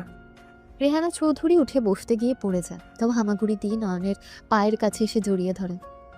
তুমি এতিম নও বাবা, তুমি এতিম নও, তুমি আমার আয়ান। 18 বছর 18 বছর আমি এই একটা স্বপ্নে দেখেছি। আরমান, আমার ছেলেকে বুকে নাও, ও ফিরে এসেছে। মানে কিসের আয়ান? ও নয়ন, ও আমার ক্লাসমেট। আমরা একসাথে পড়াশোনা করেছি। আজ প্রায় 12 বছর ধরে আমরা একসাথে আছি। ও এখন মেসে থাকে। আপনার কি আগুনের তাপে পাগল হয়ে গেছেন? ও গরিব মানুষ, ও আপনাদের ছেলে হবে কেন? নয়, চলো এখান থেকে। এরা তোমাকে কিডনি পাচারকারী ভাবছে মনে হয়। না, ইনি পাগল হননি। এই ডাক্তার কথা মেডিকেল রিপোর্টে আছে। আর আছে ওনার ডিএনএ টেস্ট করারও দরকার নেই। ওনার সাহসিকতা আর এই দাগে প্রমাণ। নয়ন সাহেব, আপনি চৌধুরী গ্রুপের একমাত্র উত্তরাধিকারী। মেহের, ওরা কি বলছে? আমি আমি চৌধুরী? কিছুক্ষণ পর আগুন নিয়ন্ত্রণে এসেছে। নয়নকে হোটেলেরই গ্রাউন্ড ফ্লোরের ভিআইপি লাউঞ্জে রাখা হয়েছে। হোটেলের নিজস্ব প্যারামেডিক টিম তার পুরা কাঁধে ব্যান্ডেজ করে দিচ্ছে। লাউঞ্জের সোফায় আরমান চৌধুরী এবং রেহানা চৌধুরী বসে আছেন। তাদের চোখে মুখে এখনো আতঙ্কের ছাপ, কিন্তু চোখের দৃষ্টি নিবদ্ধ নয়নের উপর। ডিটেকটিভ রাশেদ একপাশে দাঁড়িয়ে এক্সরে রিপোর্টের মতো নয়নের দিকে তাকিয়ে আছে। মেহের নয়নের পায়ের কাছে ফ্লোরে বসে আছে, তার শাড়ির আঁচল ধুলো আর কালিতে মাখামাখি। নয়ন যন্ত্রণায় মুখ কুঁচকে ব্যান্ডেজ বাঁধার সময় ফিসফিস করে বলে, আস্তে ভাই, একটু আস্তে, চামড়া মনে হয় উঠে গেছে। এই যে ভাই, আপনি কি গরু ছাগলের ডাক্তার নাকি মানুষের? এত জোরে চাপ দিচ্ছেন কেন? দেখছেন না জানটা ব্যথা পাচ্ছে? আস্তে করেন। আর আপনারা সে চৌধুরী দম্পতির দিকে আঙুল তুলে বলে, আপনারা এখন এখানে বসে আছেন কেন? থ্যাংক ইউ তো দেওয়া শেষ। এখন কি ক্ষতিপূরণ দেওয়ার ভয়ে বসে আছেন? আমাদের কিচ্ছু লাগবে না, আপনারা যান। নয়, চলো আমরা সরকারি হাসপাতালে যাই। এদের এই ব্যান্ডেজে আমার বিশ্বাস নাই। মা, তুমি ভুল বুঝছো। আমরা ক্ষতিপূরণ দিতে আসিনি, আমরা আমরা আমাদের সন্তানকে নিতে এসেছি। স্যার, আপনারা খুব শক পেয়েছেন, তাই আবল তাবল বকছেন। আগুনের দোয়ায় হয়তো আপনাদের হ্যালুসিনেশন হচ্ছে। আমি নয়ন, তেজকে এতিমখানার নয়ন। আমার বাবা মা নেই, আমাকে এতিমখানার গেটে কেউ ফেলে রেখে গিয়েছিল। আপনারা প্লিজ ইমোশনাল হবেন না। তুমি এতিমখানার গেটে ছিলে না বাবা, তুমি হারিয়ে গিয়েছিলে 18 বছর আগে, ঠিক আজকের দিনে। তোমার বয়স তখন 5। ম্যাম দেখুন, আমার কাঁধে একটা দাগ আছে ঠিকই, কিন্তু এটা কাকতালীয় হতে পারে। আমি আপনাদের ফিলিংস রেসপেক্ট করি, কিন্তু আমি আপনাদের ছেলে নই। আমি গরিব, আমি সাধারণ। আপনাদের সাথে আমার কোনো মিল নেই। মিল নেই? ছোটবেলায় যখন তুমি ঘুমাতে চাইতে না, তখন আমি তোমাকে একটা ছড়া শোনাতাম। যে ছড়াটা আমি বানিয়েছিলাম পৃথিবীর কোনো বইতেই নেই, শুধু আমি আর তোমার ছেলেই জানতো। ম্যাম প্লিজ, আমার মাথা ব্যথা করছে। রিহানা চৌধুরী নয়নের মাথায় হাত বুলিয়ে কান্না ঝরিত কিন্তু স্পষ্ট স্বরে বলতে শুরু করে, আকাশের ওই নীল পৃথিবী জ্বলছে আলো টিপ টিপ। আমার খোকা ঘুমিয়ে পড়ে নিভিয়ে দিয়ে মাঠের দ্বীপ। রাজপুত্র ঘোড়ায় চড়ে আনবে পেরে লাল বেলুন। হারিয়ে যাবে পথের বাঁকে, বাজবে পায়ের নূপুর ঝুনঝুন। ছড়ার শেষ লাইনটা, বাজবে পায়ে নুপুর ঝুনঝুন, বলার সাথে সাথে নয়নের শরীরটা একটা ছটকা খায়। তার চোখের মনি স্থির রয়েছে। লাউঞ্জের এসি বা কোলাহল সব থেমে যায় তার কানে। তার মস্তিষ্কে নিয়রণে এক প্রচণ্ড বিস্ফোরণ ঘটে। সে নিজের মনি বিড়বিড় করে, লাল বেলুন, ঘোড়া, নুপুর। নয়, কি হলো? তুমি কাঁপছো কেন? ও ভাই, স্যালেন দেন, ও মনে হয় শক পেয়েছে। নয়নের চোখের সামনে ভেসে ওঠে 18 বছর আগের দৃশ্য। ঝাপসা মেমোরিগুলো এখন এইচডি কোয়ালিটির মতো পরিষ্কার হতে শুরু করে। 5 বছরের ছোট্ট একটা ছেলে, মেলার ভিড়, তার হাতে একটা লাল গ্যাস বেলুন। ড্রাইভার কাশিম মামা গাড়ি থামিয়ে পান কিনতে গেছেন। ছেলেটা গাড়ি থেকে নামে, বেলুনটা হাত ফসকে উড়েছে। সে বেলুনের পিছু পিছু দৌড়ায়। ভিড়, মানুষের পা, ধাক্কা, মামা, মা, বাবা, চিৎকার, তারপর সব অন্ধকার। আমার মাথা, হাফ প্যান্ট পরা সেই ছোট্ট আমিটা, ওই লাল গাড়িটা। মা আমাকে আইসক্রিম খাইয়ে দিচ্ছিল। আয়ান বাবা, মনে পড়ছে? বলো, মনে পড়ছে? সে চোখ খুলে রিহানার দিকে তাকায়। তার চোখ এখন আর 23 বছরের যুবকের নয়, 5 বছরের হারানো শিশুর মতো অসহায়। মা তুমি তুমি ওই ছড়াটা গাইতে যখন কারেন্ট চলে যেত? হ্যাঁ বাবা, হ্যাঁ, আমি গাইতাম। তুই আমার কোলে মাথা রেখে শুনতি। মা, তোমরা তোমরা আমাকে নিতে আসোনি কেন? আমি ওই এতিমখানার সিঁড়িতে বসে থাকতাম। সব বাচ্চারা, আত্মীয়রা আসতো শুক্রবারে। আমি গেটের দিকে তাকিয়ে থাকতাম, ভাবতাম কেউ একজন আসবে, কেউ একজন আমাকে খুলে নেবে। 18 বছর মা, 18 বছর আমি একা ঘুমিয়েছি, মশার কামড় খেয়েছি। তোমরা তো বড় লোক, তোমরা তো গাড়ি করে ঘুরতে, আমাকে খুঁজোনি কেন মা? নয়নের এই অভিমানী শান্ত কিন্তু তীক্ষ্ণ প্রশ্নটা লাউঞ্জের বাতাসকে ভারী করে তোলে। আরমান চৌধুরী মুখ ঢেকে কান্নায় ভেঙে পড়েন। ডিটেকটিভ রাশেদও চশমা খুলে চোখ মুছছেন। আরমান চৌধুরী নয়নের পায়ের কাছে বসে পড়েন। খুঁজেছি বাবা, আসমান জমিন এক করে খুঁজেছি, কিন্তু আল্লাহ আমাদের শাস্তি দিয়েছে। আমাদের ক্ষমা করে দে বাবা, তোর এই কষ্টের ঋণ আমি আমার সব সম্পত্তিও শোধ করতে পারবো না। আমার সম্পদ লাগবে না বাবা, আমার শুধু আমার মাকে দরকার ছিল। নয়না নিজেকে ধরে রাখতে পারে না। সে রেহানা চৌধুরীকে 2 হাতে জড়িয়ে ধরে। মা আর ছেলের কান্নায় লাউঞ্জের পরিবেশ ভারাক্রান্ত হয়ে ওঠে। মেহের একপাশে দাঁড়িয়ে শাড়ির আঁচল কামড়ে কান্না আটকানোর চেষ্টা করছে। সে জানে এই মিলন দৃশ্যে তার কোনো জায়গা নেই, সে এখন অপ্রয়োজনীয়। কান্না পর্ব কিছুটা থামলে আরমান চৌধুরী উঠে দাঁড়ান। তিনি ছেলের মুখটা 2 হাতে ধরে কপালে চুমু খান। তারপর তিনি মেহেরের দিকে তাকান। মেহের দেয়ালের সাথে মিশে যাওয়ার চেষ্টা করছে। সে নিচের ছেঁড়া স্যান্ডেলটা ওড়না দিয়ে ঢেকে রেখেছে। বাবা আয়ান, চলো, গাড়ি তৈরি। তোমাকে এখন ভালো হসপিটালে নিতে হবে। আর উনি কি তোমার কলিগ? জি আঙ্কেল, মানে স্যার, আমি ওর কলিগ। আমি এখন যাই, রাত অনেক হয়েছে, মা চিন্তা করবে। নয়ন মানে স্যার, আপনি যান, ভালো চিকিৎসা দরকার আপনার। মেহের পা বাড়ায় চলে যাওয়ার জন্য। তার মনে হচ্ছে পায়ের নিচ থেকে মাটি সরে যাচ্ছে। নয়ন চৌধুরী এখন কোটিপতি, আর সে মিরপুরের এক মধ্যবিত্ত মেয়ে। এই গ্যাপটা সে মেনে নিয়েছে। কিন্তু নয়ন মায়ের কোল থেকে উঠে দাঁড়ায়। সে দৌড়ে গিয়ে মেহেরের হাত খপ করে ধরে ফেলে। কোথায় যাচ্ছ? বাসায়, তোমার বাবা মা এসেছেন, তোমার এখন তাদের সাথে যাওয়া উচিত। আমি কে? আমি তো কেউই না। বাবা মা, তোমরা বলছো তোমরা আমাকে 18 বছর করছো, কিন্তু তোমরা কি জানো গত 12 বছর আমাকে কে বাঁচিয়ে রেখেছে? কে আমার মা, বাবা, বন্ধু সব হয়েছিল? কে বাবা? এই মেহের। আজ থেকে 12 বছর আগের কথা। আমি এতিমখানায় ঢোকার পর 5 বছর কেটে যায়। আমি সবসময় চুপচাপ থাকতাম, কেউ আমার সাথে খেলতো না। গ্রামের স্কুলের বাচ্চারা আমাদের এতিম বলে খেপাতো। একদিন টিফিনের সময় আমি এক কোনায় বসে কাঁদছিলাম। তখন ফ্রক পরা একটা ছোট মেয়ে, যার চুলে 2 বেনু করা, সে এসে আমার সামনে দাঁড়ালো। নয়ন, প্লিজ ওসব বলো না। না, আজ বলতেই হবে। বাবা, ওই মেয়েটা আমাকে বলেছিল, এই ছেলে কাঁদছিস কেন? তোর টিফিন নাই? নে, আমার আচার দিয়ে কিছু রেখা। ও নিজে না খেয়ে আমাকে খাইয়েছিল। সেদিন থেকে আজ পর্যন্ত এই 12টা বছর আমার জমানোর প্রতিটা কষ্ট ও ভাগ করে নিয়েছে। আমার যখন টাইফয়েড হলো, এতিমখানা হুজুররা হাল ছেড়ে দিয়েছিল। এই মেহেরও তখন ক্লাস 9-এ পড়ে। ও স্কুল পালিয়ে আমাকে শিওরে বসে জলপটি দিয়েছে। ওর মাটির ব্যাংকে জমানো টাকা দিয়ে আমার ওষুধ কিনেছে। নয়নের কথা শুনে রেহানা চৌধুরীর চোখে আবার পানি। তিনি মুগ্ধ হয়ে মেহেরের দিকে তাকান। মেহের তখনও মাটির দিকে তাকিয়ে কাঁদছে। আজ আমি চৌধুরীর বাড়ির ছেলে হতে পারি, কিন্তু আমার আসল পরিচয় হলো আমি মেহেরের নয়ন। ও আমাকে তখন ভালোবেসেছিল যখন আমার পকেটে ফুচকা খাওয়ার টাকা থাকতো না, যখন আমার পরিচয় ছিল শুধুই একটা বেওয়ারিশ লাশ। ও আমাকে মানুষ ভেবেছে, রাজপুত্র না ভেবেও রাজপুত্রের সম্মান দিয়েছে। আরমান চৌধুরী এগিয়ে এসে মেহেরের মাথায় হাত রাখেন।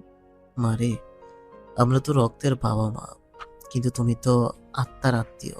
তুমি যা করেছো তা আমরা 18 বছরও করতে পারিনি। তুমি আমাদের পর নও, তুমি এই পরিবারের লক্ষ্মী। মেহের আরমান চৌধুরীর পায়ে হাত দিয়ে সালাম করতে গিয়ে কেঁদে ফেলে। আঙ্কেল, ও আমার খুব আদরে, আপনারা ওকে নিয়ে যাবেন। কিন্তু ও না খুব বোকা, ও একা রাস্তা পার হতে পারে না, ও ঠিক মতো খায় না। আপনারা প্লিজ ওর খেয়াল রাখবেন। ওকে এসি রুমে ঘুমাতে দিবেন না, ওর ঠান্ডা লাগে। রেহানা চৌধুরী মেহেরকে জড়িয়ে ধরে। পাগলি মেয়ে, ওকে আমরা নিচ্ছি ঠিকই, কিন্তু একা নিচ্ছি না। যে আমার ছেলেকে এত বছর আগলে রেখেছে, তাকে ছাড়া আমার ছেলে কি ভালো থাকবে?